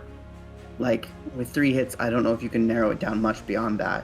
Can I tell the direction that last one is coming from? Yeah, far side of the dining hall. All right. Well, I have to deal with the crisis in front of me. I will pull Raven towards me a little bit to kind of whisper in her ear. Well, she's found her man. He whisper back. I'm assuming trouble. Leeches. Ah, She's going to do something exceedingly stupid, and I cannot tell why yet. And also, just a fun extra little treat. We're not alone even here. there's more than one. An animal. And she'll incline her head. So, just another day for us then. Apparently business as usual. And then she will... How full is this table? Trying to take a seat? I'm considering it, yes. I'll allow it. I think... Oh, God, I hate myself a little bit. All right. The vampire who's going to play across from Sloan. Mm-hmm. Does he have is there enough of an opening sort of next to him? I'm going to go with no. The seats to either side of him are taken. In that case, I am going to head around to him anyway and rest a hand on his shoulder. Careful not to make it look like I am looking at his cards, because I am not. I'm so sorry. You seem to have stolen our dinner companion. He looks up at you. Well, we are all going to go to dinner, but it's to eat. But it seems that you have something more interesting. Well, when you get into a card game, it can be very entertaining. Are you terribly good at cards? I think so. And she'll look at Sloan for confirmation. Sloan doesn't look one way or the other. Well, if you're going to deprive me of my evening entertainment with this lovely lady, perhaps I can join you. I do love seeing a skilled man do what he does best. You are flirting with this guy? I guess so. Cool. What do you want?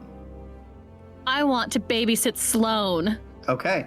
Yeah. Roll manipulation subterfuge. Threshold's a little higher since you came over with the person he's attempted to have killed. But I'm just a sad little woman. Can I use my desperation dice on this?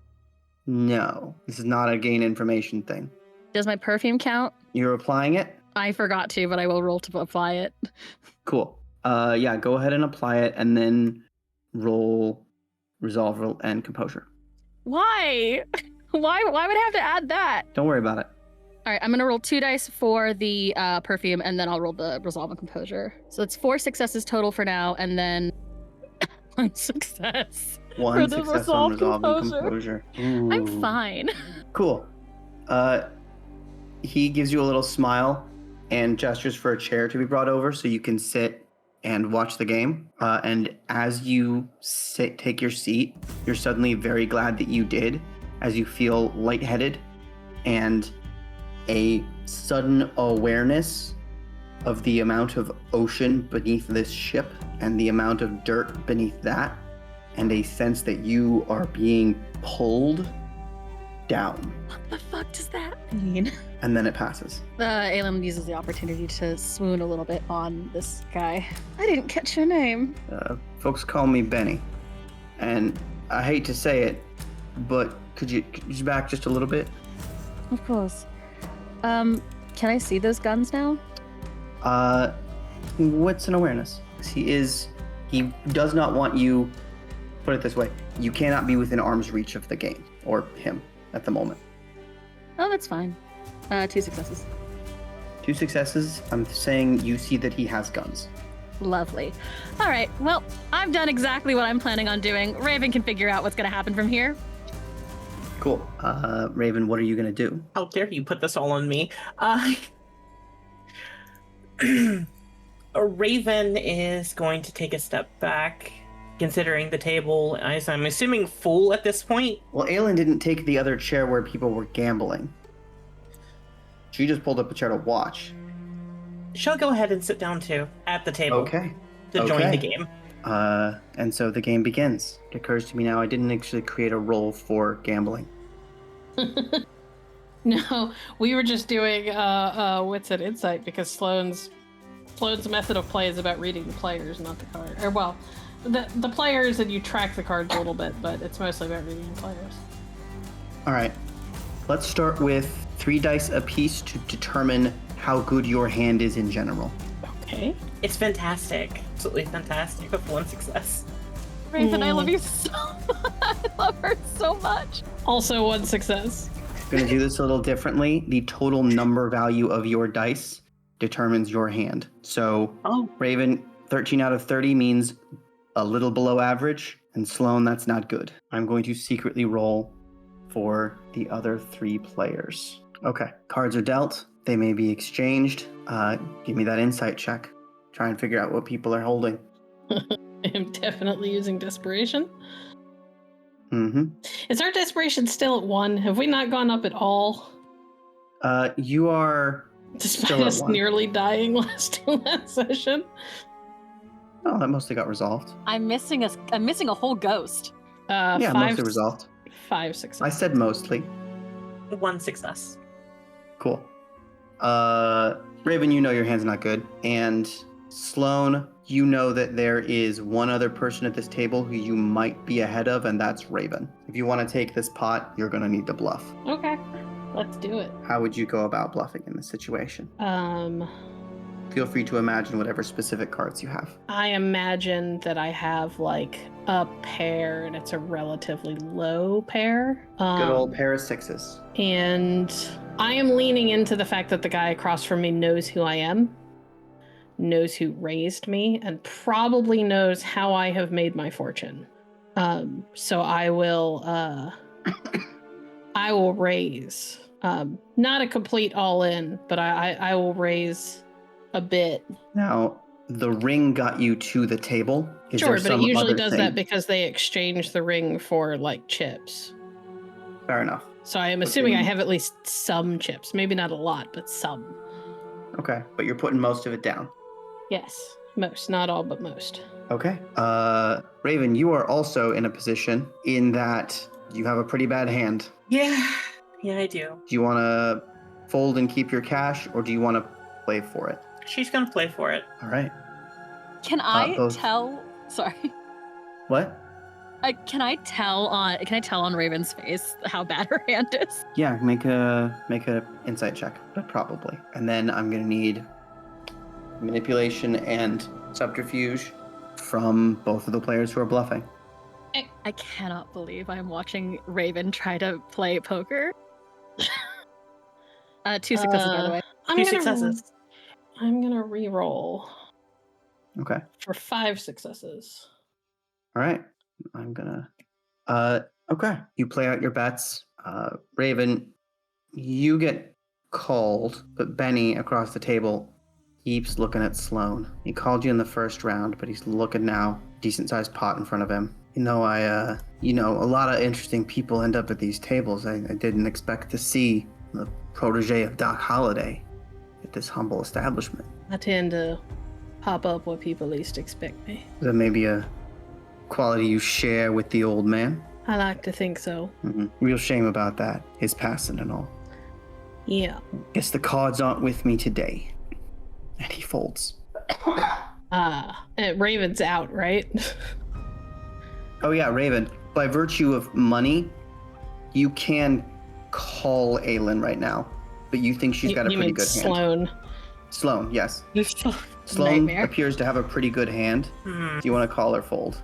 I'm going to leave it to the dice. She'll fold. All right. Takes Sloan the takes pot. the hand. Yeah. Raven, there's a tap on your shoulder. She'll put down her cards in frustration, then look up. Lyra's there. Oh, Hey. Are you winning? Hang on, do I feel like I've seen one of these girls here before? yeah, it's friend Aelin. Oh, from, yeah. That's Yeah. weird. We think we figured out who this guy is. Or at least where he is. If you'll excuse me, gentlemen, ladies. She'll stand up and pull Lyra aside to discuss. All right. Echo. The 2 ships side by side made pretty good time, and a few minutes ago, you were dropped off in a dinghy a little bit ahead of the Empress of Japan, so you could come up alongside and board quietly. Excellent. Go ahead and make me a stealth test as you attempt to do so. Can I add desperation for this? Absolutely. Desperation 1. Also roll wits and awareness afterwards. I really don't want to get caught. Okay, well, fuck 4 me, I successes guess. stays 4 successes. Wits awareness. Fucking seriously? No hits on wits awareness. That's fine. So you come up to the back of the boat, glance up and make sure nobody's staring over the railing. Grappling hook, ba-ba-ba-ba-ba. You're on board. As soon as you drop that rope back into the boat and let the dinghy drift away, no one here, unless they ask for your ticket, will know you're not a passenger. Perfect. What's your move? Well, she's gonna be going for the crew manifest. She wants an idea of who all's on this ship to know who she's gonna have to be worried about. Sweet. Give me... Where do you think that would be? If you don't have a guess, we can roll about it. But if you do... She'd probably go for like the captain's, like the helm, the bridge equivalent. Absolutely. Wherever the crew is. Yeah, you start making your way through the ship, passing a couple people. Seems like mostly well-dressed folk up on the top decks. You get the sense that the majority of the passengers are either below decks, coming up in limited numbers. Whether that's enforced or just habit, a little unclear. But you make it to what appears to be, crew-only area, the bridge. Excellent. How would you like to get in? You're looking at, there's a guy leaning against a staircase with like a rope across the steps leading up. And above you can see more crew moving around in upper area, sort of open. Guy with the mutton chops might be in charge. Okay, so we've got guy standing in front of door, crew up above. Not actually a door, a staircase. Open to, yeah. Okay. She's gonna take some time, watch what's happening, see if she can find like a break in. She's not sure if it's like a guard shift or if these people are on break, but she's gonna try and find a time where she can take advantage of people not paying attention. Okay. Wits and stealth. Find an opening. Not great, but my stealth is okay. Can I still use desperation? Yes. 5. 5 successes. You watch a guy walk up and offer this guy by the stairs a cigarette. And as they both lower their heads to light them away from the breeze, you hop over the rope. You are on the bridge and everybody's working, looking at instruments, having discussions. You can move around for a minute. I think you would spy, the helm, captain currently manning it, speed control, a couple of maps and navigation equipment, and what appears to be like the captain's office. She is moving for the office. Awesome. Through, past, and in. Nice desk, picture of the mutton-chopped man and a portly wife, a couple of kids, folders, shelves, a nice compass in like a bound case. All right. And then, she's going to start probably flipping through the folders and going make through an the shelves. investigation check.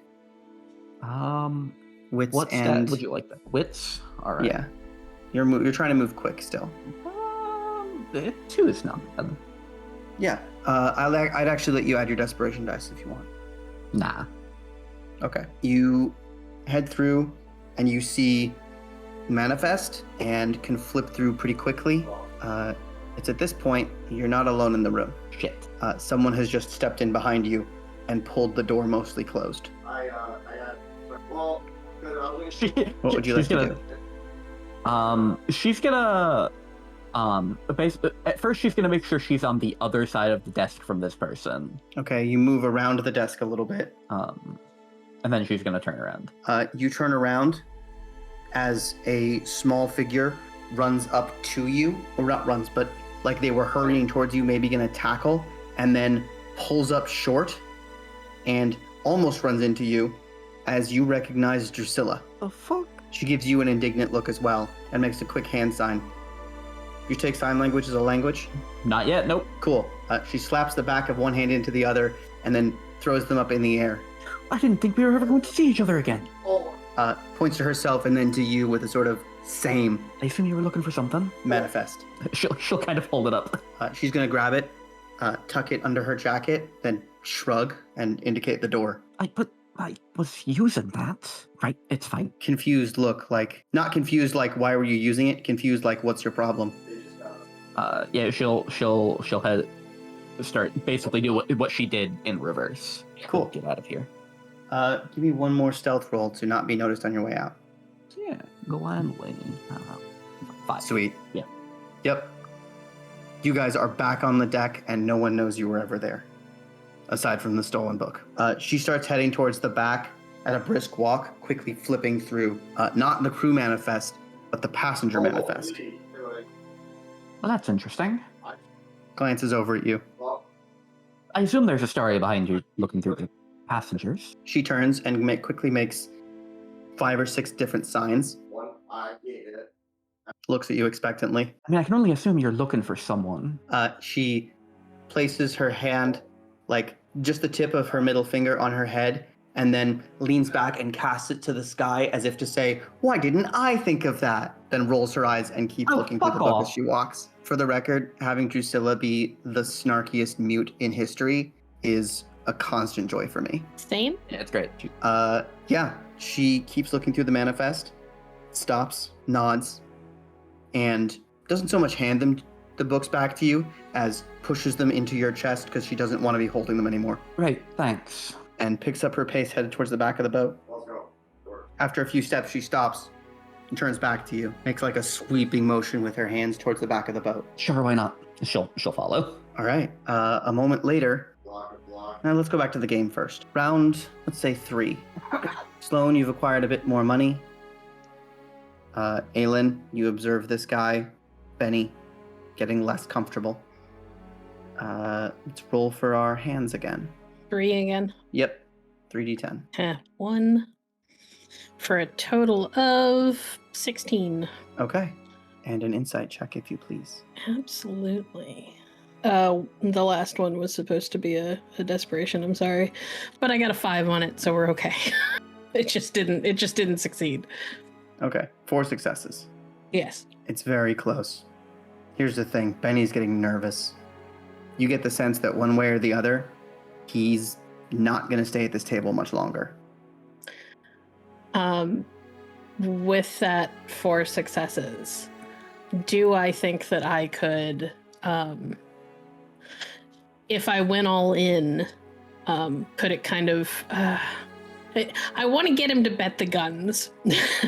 Like, that's the whole goal here, is I want him to give me my fucking guns back. I think it wouldn't take that many successes for you to know that, I guess you don't really know vampiric weaknesses, but you're pretty confident that giving you back the guns and witnessing a sunset himself are on a similar plane. Okay. He does not want you armed, considering he tried to kill you, and assumes you will do the same to him. That's fair. Okay. I'm trying to think of a way to maybe gather more If you could information. convince him that wasn't the case, he might be willing to lose them. But you'd have to be pretty compelling in the no grudges held. Benny, I'd like to make you an offer. Interesting. Go on. Now, I know that you bought my father's guns fair and square at that auction, and I respect it. But I've been working an awful long time to try and get those back. I'd like to make one final wager with guns on the line, and then we go our separate ways. Okay. My question for you, once she has the guns, is Sloan going to try and kill this vampire? Not in front of everybody, no. But ultimately. I mean, yeah, eventually. He did try and kill her. Cool. I just wanted you to know if this was a persuasion that you're doing, that you're going to let him go, or a deception that you're making him think Oh no, you're going this to let is him go. absolutely a deception. Cool. Roll it. Manipulation and subterfuge. Yes, indeed. And I'll have Aelin roll insight as well. I'm like running through my not mind palace trying to figure out if there's a way I can help.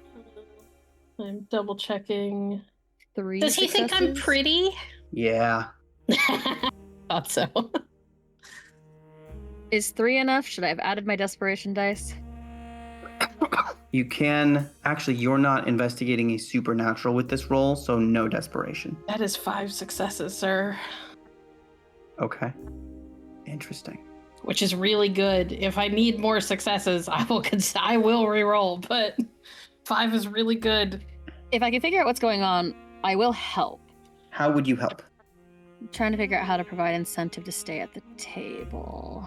I think you're aware that Sloane's trying to get these guns back, and that for maybe sure. this is all over once that happens, and that this guy's not giving them back because he's nervous? I mean, he's a literal vampire. Yeah.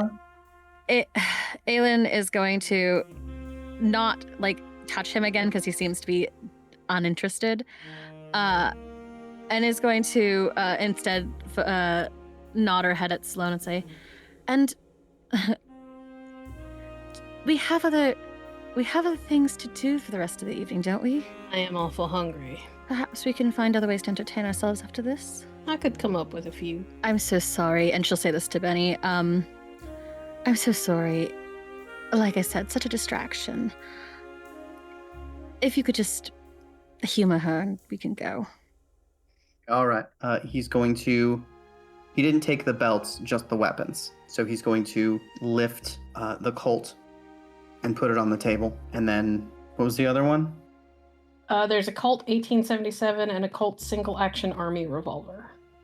Cool. Both of them The nickel-plated with ivory handles. The single action army first, and places them both on the table between the two of you. Aelin, at this point, there's no mistaking those guns. Those are Doc's. Oh.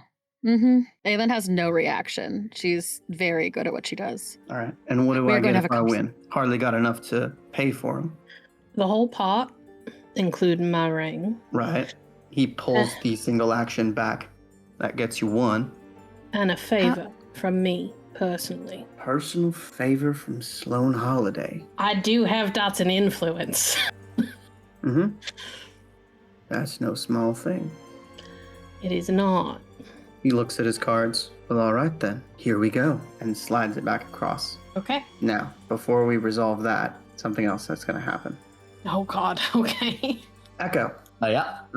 you follow Drusilla around the back of the ship and I thought you were gonna... and again, almost run into as she joins the group of Lyra, and directly across from you, Raven. Raven, Echo has just walked around the corner on this ship. Oh, hello. For the first time in a long while, Drew and Lyra see a kind of stunned face on Raven's face.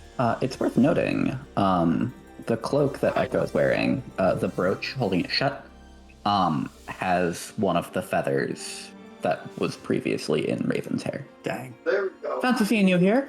Raven will work to compose herself. How are you here? Why are you here?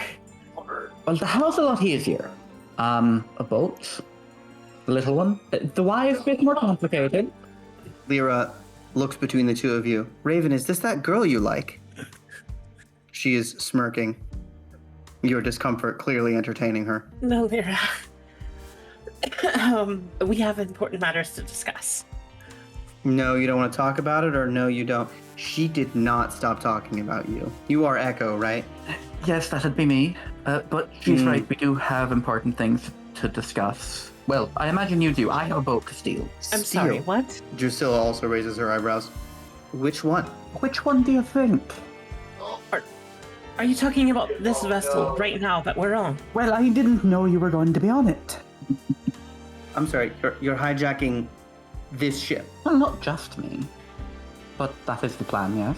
At this point, Drusilla steps in and holds up the manifest and points to a name. Edward Raoul has a cabin, top deck, not top deck, but upper floor, forward of the ship, room 203. There's also a picture. What does he look like? The skinny, bald, a little, he would be handsome to some people, or if he leaned into a style, but he kind of looks plain, and he's got a scowl on his face in the picture. What could this man have done? I mean, lots of people can do lots of things. Drusilla quickly draws out a note in her pocket and shows it to Echo. It just says, "We're here to kill him." Oh, that can help with. But possibly kill. We don't know yet. Raven, make a wits and perception check, please. What's an awareness? That's 3. You've crossed a little bit of the floor to have this conversation, not immediately next to the gambling. And as you glance over Echo's shoulder, you see him at the buffet. All right, Drew, Echo, now that you're here, I'm assuming you could do what you need to do whenever you need to do it. Break into his room, see what you can find. He's indisposed at the moment. I can ensure that he remains so. Sure. I'm sure they won't mind if it takes me a little bit longer to send up a flare. Right, and who's they? I told you I wasn't stealing the ship on my own. This just got interesting. Complicated. Very. I also have to let the others know that Echo is here. Others? It's a grand reunion. You're fucking joking, right? I am not. Got it. Well, I should probably go do this first. Otherwise, who knows what might happen. All right. And Raven's going to go try talk to this guy. He is going to watch him from afar to ensure that he does not leave the cafeteria. And if he Cool. tries to interrupt in some way. Give me Dex plus Stealth. 3. Cool. You've been watching him for maybe a minute, and then he sort of glances over his shoulder. He barely sat down, picks up his food, and starts to hurry away. She'll follow him, trying to keep out of sight. Okay. He heads towards one of the exits down onto the lower decks. He's beelining for his room. All right, that's what I was afraid of. What would you like to do? Is there anyone around? I'm going to say Lyra had sort of circled around and is like, should I stop him? She'll motion to, do so, yeah. Cool. Back at the card table. You have your hand in front of you. I do. He has his. You have bet your total personal wealth and a favor. I bet what I have in front of me and a favor because most of my wealth Right. is back in Your California. total wealth until so- you get back to California. Yes.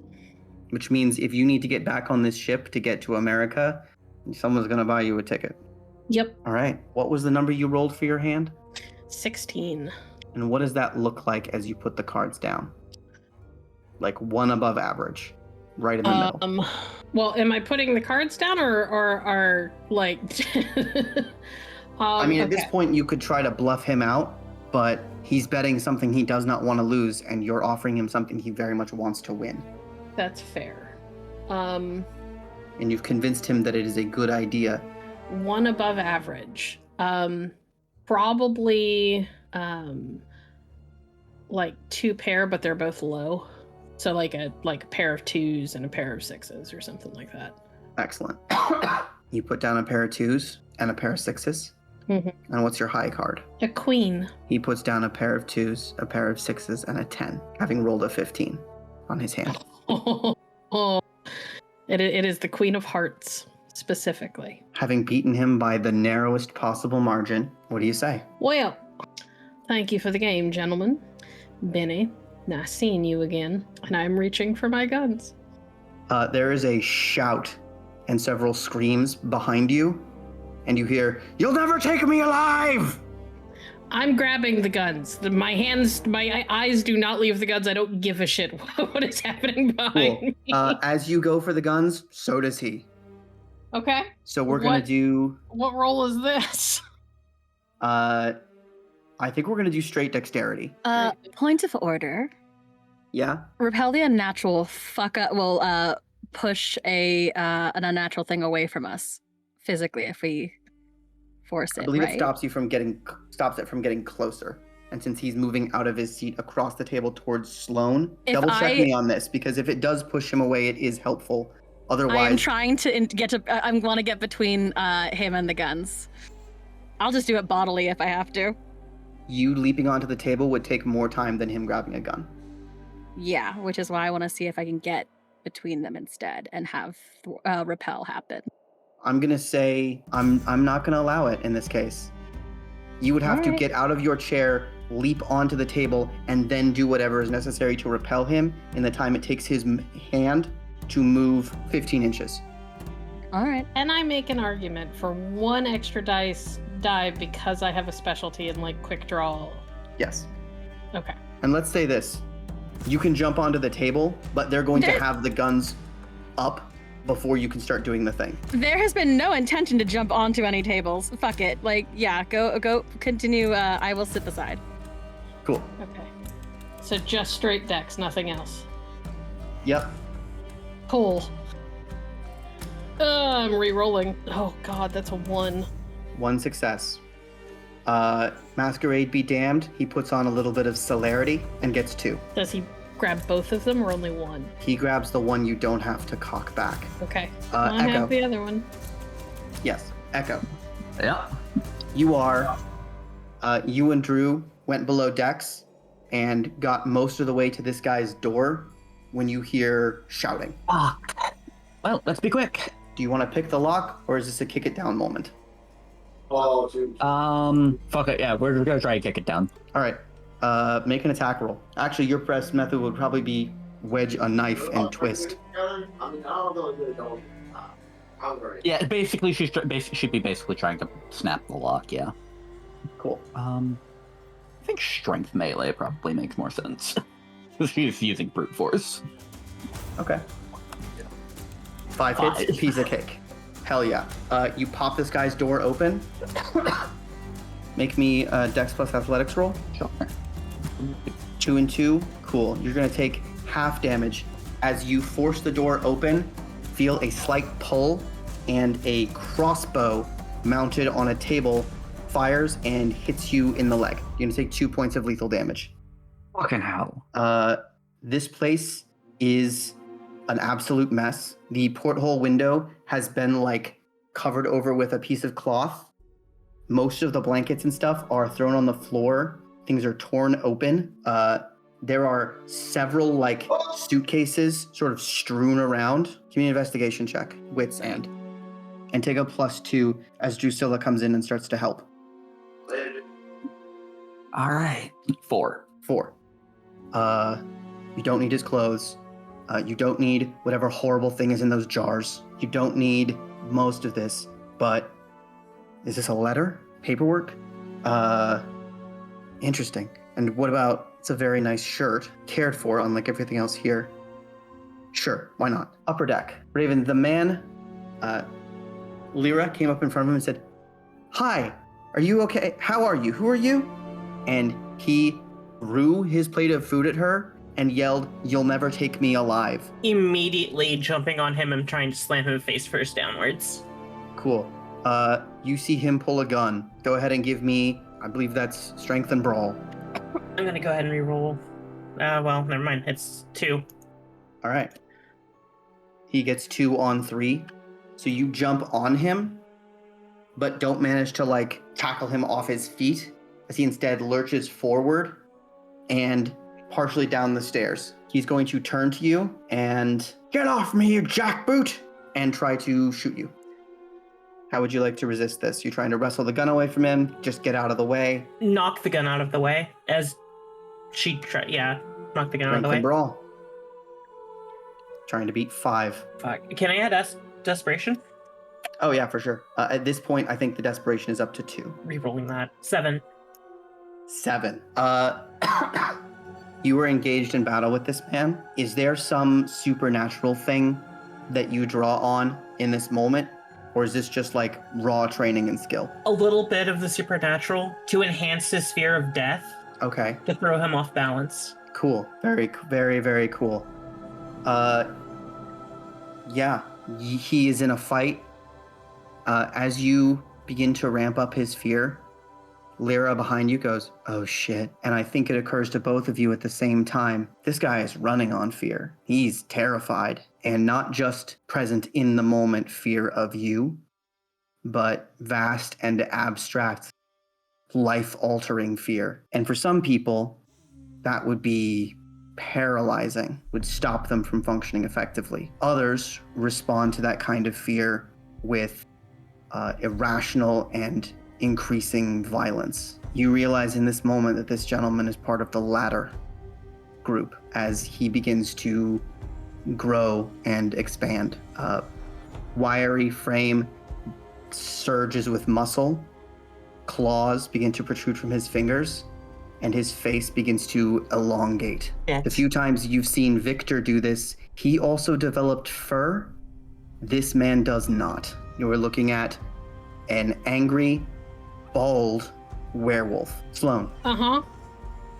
Actually, Sloan and Aelin. Aelin, I think you're seeing this in slow motion as Benny reaches forward with inhuman speed and brings up the revolver, pointing it at Sloan's head. Please don't make me fucking take a bullet for my ex. If you want something done right, he pulls the trigger.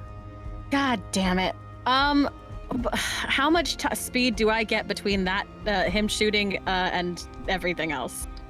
Most of what you have time to do right now, you have a turn. You can try to jump, you can try to intercept. I'm also going to have you make an occult roll. I am low on abilities to do anything useful right now. Just straight occult, or you want to add intelligence? Intelligence, yeah. I'm willpower rerolling all of those. Okay. I should have used desperation. 3 successes enough? 3 successes. Mm-hmm. So you have some understanding of what you see happen next. Sloan, Uh-huh. you had a good run. Yeah. I was gonna say, you're not gonna let me try to interfere, or you're gonna explain to me what's gonna happen before I'm going to I explain to you what's interfere? going to happen. Sloan, you've had a good run. You almost had him, but there are things here you don't understand yet, and you couldn't have prepared for this. Not really your fault. But as the flash goes off and you wince back, you smell something. That a little bit of like mustache oil and open ground and like a well-cooked meal, hint of gun smoke, but not from what's just happened. And the bullet didn't land. You're still here. You open your eyes and there is someone standing in front of you. Do I recognize who it is? Oh, yeah. Please describe, as he glances at you over his shoulder, the profile and silhouette of Doc Holliday. Does he look like he did when he died, or does he look like he did when he was healthier? Healthy. Doc is in his mid to late 20s. He's obviously ill. He's got that kind of pallid color. And there's a faint sheen of sweat on his face, but his mustache is immaculate. He's wearing very well pressed pants and a red vest over a clean white button-up shirt. And he's wearing a set of like shoulder holsters. And you could see the ghostly outline of the exact same guns that Sloan has been carrying. One is under his left arm in like a cross draw so that the grip is facing forward. And the other one is a little bit lower on his opposite hip, also in a cross draw. And he's got a hat on, like a cowboy hat. And there is a cigarette between his lips, and he looks back and he winks at Sloan. And I think what Sloan doesn't see, but Aelin absolutely would, is you also see the chain of his pocket watch. Seems somehow more physical than the rest of him. Doc looks across the table. What's wrong, Benny? You look like you've seen a ghost. And then takes a slight step to the side, giving you a clear shot at this vampire. I am taking the shot. Dead in the center of the eyes if I can. Roll it. Okay. This seems like the right moment because he's right there. Can I try to empower my artifact? Yeah, for sure. Okay. So we did composure and insight for that. That is 7 dice. Whoop, not 78. Oh, yeah. That's a critical with 8 successes. On the shot? No, to empower the power. weapon. Sweet. Apparently, Doc really wants this to work. Okay, so that gives me a +3 to my thing. Okay. Are we doing? I'm assuming composure is fine. It's the same as Dex. So that's 6, and do I get my extra die for sharpshooter? Yep. So that's 7, so that puts me at 10 total dice. Ooh, we're gonna reroll. That's awful. 4. 4 out of 10. You level the revolver across the table at him, drop the hammer, and squeeze. Aelin, Yes. you saw something more in that moment, because you saw Doc before he was here. You got those same familiar scents, and you saw an outline of a familiar figure, a specter, pull reality into itself and become real. You also see, dead center in his chest, a wound leaking sort of golden mist. Then you see Sloane's gun glow with the same mist and release a blast of fire into Benny's face. What's the damage bonus to your weapon? Plus 3? Yeah. Cool. So he's gonna roll that celerity. He gets a success. Not enough. 6 points of aggravated damage, blows his goddamn head off. He takes a moment to try and claw, but he's burning. Doc turns back to you. I'm gonna let that same insight check stand. The complication of emotions on his face, the happy and sad, he feels guilty, he's proud, he's a little bit pleased with himself for that entrance, but also just ashamed, and he says, and then a stiff breeze strikes him, and he blows away like smoke. No.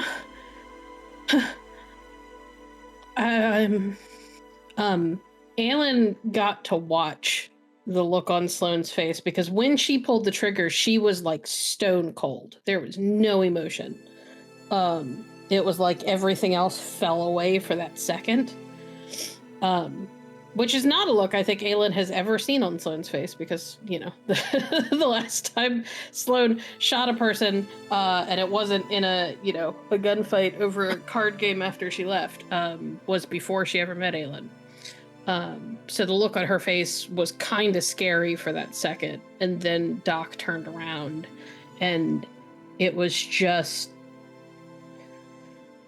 like watching that mask kind of melt away, but in reverse, like the emotions that flood her face kind of melt into the rest of her face, if that makes sense. And it's like there was a moment where it was like awe and wonder and confusion and this kind of desperate, heart-wrenching joy. And then that breeze hits him and he dissipates, and it's like watching her whole, you can imagine that you are watching her whole world fall apart all over again. Like she reaches out and tries to grab at him, and her hand just goes right through him. I feel so bad. Aelin fully clocks all of it. She does. She knows Sloane quite well. There's a vampire with its face on fire in the middle of this very crowded space. Is there not? I mean, it's rapidly turning into a corpse and dissolving, but yes. Well, we're gonna have to unpack some stuff later. I think I truly don't know what to do about any of this right now. This is fucking chaos. So I think Aelin... I'll just say that a lot of eyes are also looking in the other direction, because that's where the first shot came from. You have a moment. Yeah, I can't do anything about anything that's happening right now. I think Aelin just moves to, is gonna get to Sloane and just sort of start moving her away from the mess that has happened in front of them. You start trying to pull Sloane away, and Sloane immediately yanks out of your hand and is running over towards the corpse that is falling apart. I forgot, the gun. Other fucking gun. Yeah, the gun. So she's gonna scoop up the still gun. on the table, but yeah. Oh, okay. So he dropped it on the table. Cool. Yeah. She will grab the gun, and it's like all of her wits come back to her. Her hat comes off, and she scoops everything that's on the table into the hat. And follows Aelin. Just like Denver. All right. And she just bodily starts moving Sloane away from that. And I think almost actually towards the other chaos, because I have a really good feeling about that. Sweet. Raven, Yes. you're in hand-to-hand combat with a werewolf. Yes, I am. I This wish I guy could say it is- the first time. This guy is about 14 inches shorter than Victor, who has, in his moments of explanation, rare though they are, talked about how his bloodline is more combat focused. So he is big by werewolf standards. This guy being smaller is not a huge surprise. Still a full werewolf.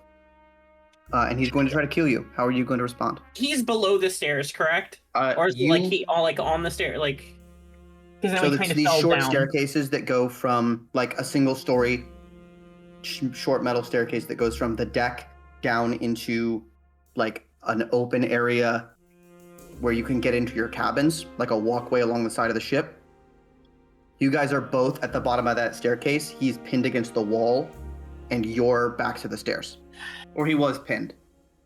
Yeah, he's definitely not pinned now. He doesn't have his gun though, correct? Correct. Went overboard, went flying, you don't know. It's gone for now. I really don't have any ammo to actually hurt him. Trying to make distance, honestly. Ensure that he doesn't get past me to Lyra. Okay. Well, that would mean running past him and the other way. You want to do that? Or do you want to try and hold him here so he doesn't get to your sister? I'm gonna try to hold him here. Okay. Physical confrontation. What's the name for like the warform werewolf? Krynos. Thank you. All right. He is going to attempt to claw you. You're going to resist with, let's say strength and brawl to try and pin him. Dex and brawl if you want to like do a judo move, and you'll lose control of him, but he won't immediately be able to run away from you. So Dex or Brawl if I want to try and... Strength and Brawl if I want to try and control him. Dex and Brawl if I want to try and... Get away from him. Get away from him. I'm going to get with that. Dex and Brawl. Cool. Or Dex or and athletics if you just want to not get hit. Dex and Athletics, actually. Cool. Be quick, but in control. 4 success. He got 2. He comes up and swings, and you step back, dance, dodge to the side a little bit as he comes up. Does Raven have a gun with her right now? Obviously not your rifle, but... Yeah, she would at least carry her handgun, yeah. Cool. Or her will-be revolver. I believe it's Webley, but yes. Webley, sorry. Okay. You are squaring off with this guy. Lyra, on the upper deck, pulls out her gun. Echo. Hi. You've got some papers, and you are hearing several gunshots and a blood-curdling roar. You've got to be fucking kidding me. Whatever it is, it has started. Yeah, she turns and she's running back to get on deck to light the flare. You step out of the cabin, and you are exposed to open air. If you want to light the flare immediately, you can. Also, you can see the werewolf from here. Oh, well, 8 feet tall, muscly, and totally hairless. Yeah, if there's a sight line to like off the ship from here, then the flare is getting lit. Sweet. And she's running toward the werewolf. Thrown. What's that? Yep, pulled and thrown. Yep. You can close with that monster right now and attack if you wish. Oh yeah. Now, I believe on the list of things we discussed that you have earned from your successful work, silver knives. Sure were. We'll go ahead and do this. Fuck you. 4. 4 successes is better than 2. 5 successes is better than 4. You run at this guy. He's looking up at Lyra, looking at Raven, looks up at Lyra, catches you out of the corner of his eye, right as you slide in low to try and take out a leg, and his hand just comes right up into your chest and sends you sprawling across the deck. You're going to take 4 points of subdual damage. Yeah. Not doing great. Aelin. Hi. The crowd is starting to scatter as this is clearly a bad situation. You can see Lyra pulling out a gun and getting ready to shoot something. Can I see the naked werewolf? He is currently on the deck below, so no. What the crap? All right. I'm not letting go of Sloane. I am sprinting to find the source of the nonsense. Cool. You get closer, and yeah, you can see big, angry, muscly, weirdly naked. Listen, I've seen worse. I think Well, okay. Aylin's gonna check in with her bestie that she has on hand. Don't worry about it. Evie, are you here? Please be here. Oh, you need me? I would love your help right now. How bad is it out there? Oh, it's terrible. I'll explain in a second. I would just love that fun little lighter trick we do. But big. I'll do my best. And, like, truly, I think because of the speed, I'm going to gamble a little bit on this. Because of the speed at which she needs Evie for a fireball, can I just give her control for a second and make this easier? This is a fun proposition, so I will allow you to get a +2 on your die modifier if you are not attempting to maintain yours. If Aelin is not attempting to maintain personal control. Yes. We'll sort it out when I get back, or when Yeah. she's done doing this for me. +2 dice. Cool. Okay. I hate that you make me roll science on this. No, this is just to conjure her. Oh, hell yeah. So this is, I believe we said occult. Pulling them up is occult in my willpower, Yep. which isn't great right now. Did I get any willpower back from, From resting? Yeah. Yeah, absolutely. You should have gotten either your resolve or composure. It's not a high roll. It's not high. Listen. But yeah, you got at least 2 back. 3 successes. I believe 3 is what you needed. Yay. All right. So, what? You are now going to roleplay Evie. Oh no. Evie was a student of fellow Chicago mages. Maybe like 19. She went to Holmes because she wasn't really living up to her potential and knew he was good at enhancing other mages. Didn't really know what that meant at the time. Found out way too late. So, fresh out of high school. Oh God. Evie looks at And Sloane. from Chicago. Listen, whatever sound comes out of my mouth is what's gonna come out of my mouth. Cool. But Evie looks so Aelin was like, oh man, she didn't even give a chance for Sloane to say anything to Sloane. Yeah, I think the first that if Sloane notices, Aelin's eye color changes, and like Aelin turns to Sloane and goes, "Oh wow, you're pretty. I can see why she has pictures all over of you all over the house." And turns back to the werewolf and goes, "Is this the guy? Awesome!" And she fires, and she'll set off a fireball. Okay. Given the ship, you may want to go with more of a flamethrower than an explosion, but Well, a directed Up to fiery you. attack. cool. She's a Go ahead. teen. Yeah. Go ahead and roll that. Oh my god. Okay, I'm trying to remember what she rolls for this. It's bad. It's actually really bad. Yeah, fireball is not your specialty. The charisma and science. It's a straight charisma roll basically, with +2. You said. I said 'Cause she's- +2 to get her into your body because you're not trying to retain control. Oh, I didn't even roll that. Well, It worked. It's fine. it worked. Oh no, we're not. I refuse. I'm re-rolling all of that. Okay. 2 successes. 2 to is set a better. werewolf on fire. The werewolf is going to dodge and also get 2. Very, very bad for him. Cool. Echo and Raven, you probably don't have a clear view of this. Sloane, you couldn't possibly miss it. As Aelin, who is now acting a little funny, extends her hands in front of her, makes a quick sign in the air, and then releases a gout of flame through this staircase and towards the beast below. Well, that's a new trick. It is also at about this time that you hear several shots from the far side of the ship and turn around to see one of the most beautiful women you have ever seen in your life, backed by maybe 30 pirates climbing over the side of the ship. And she grins and says, "All right, boys, take her." And that is where we will end tonight's session. Thank you for listening to The Great Game, a Hunter the Reckoning actual play by Hallowed Haven Studios. Storytelling for this actual play is provided by Overthinker, Aelin by Clara, Echo by Termite, Raven by Freya. Our intro music is by Francesco De Andrea. Our art is by Poiji Editing by Virens.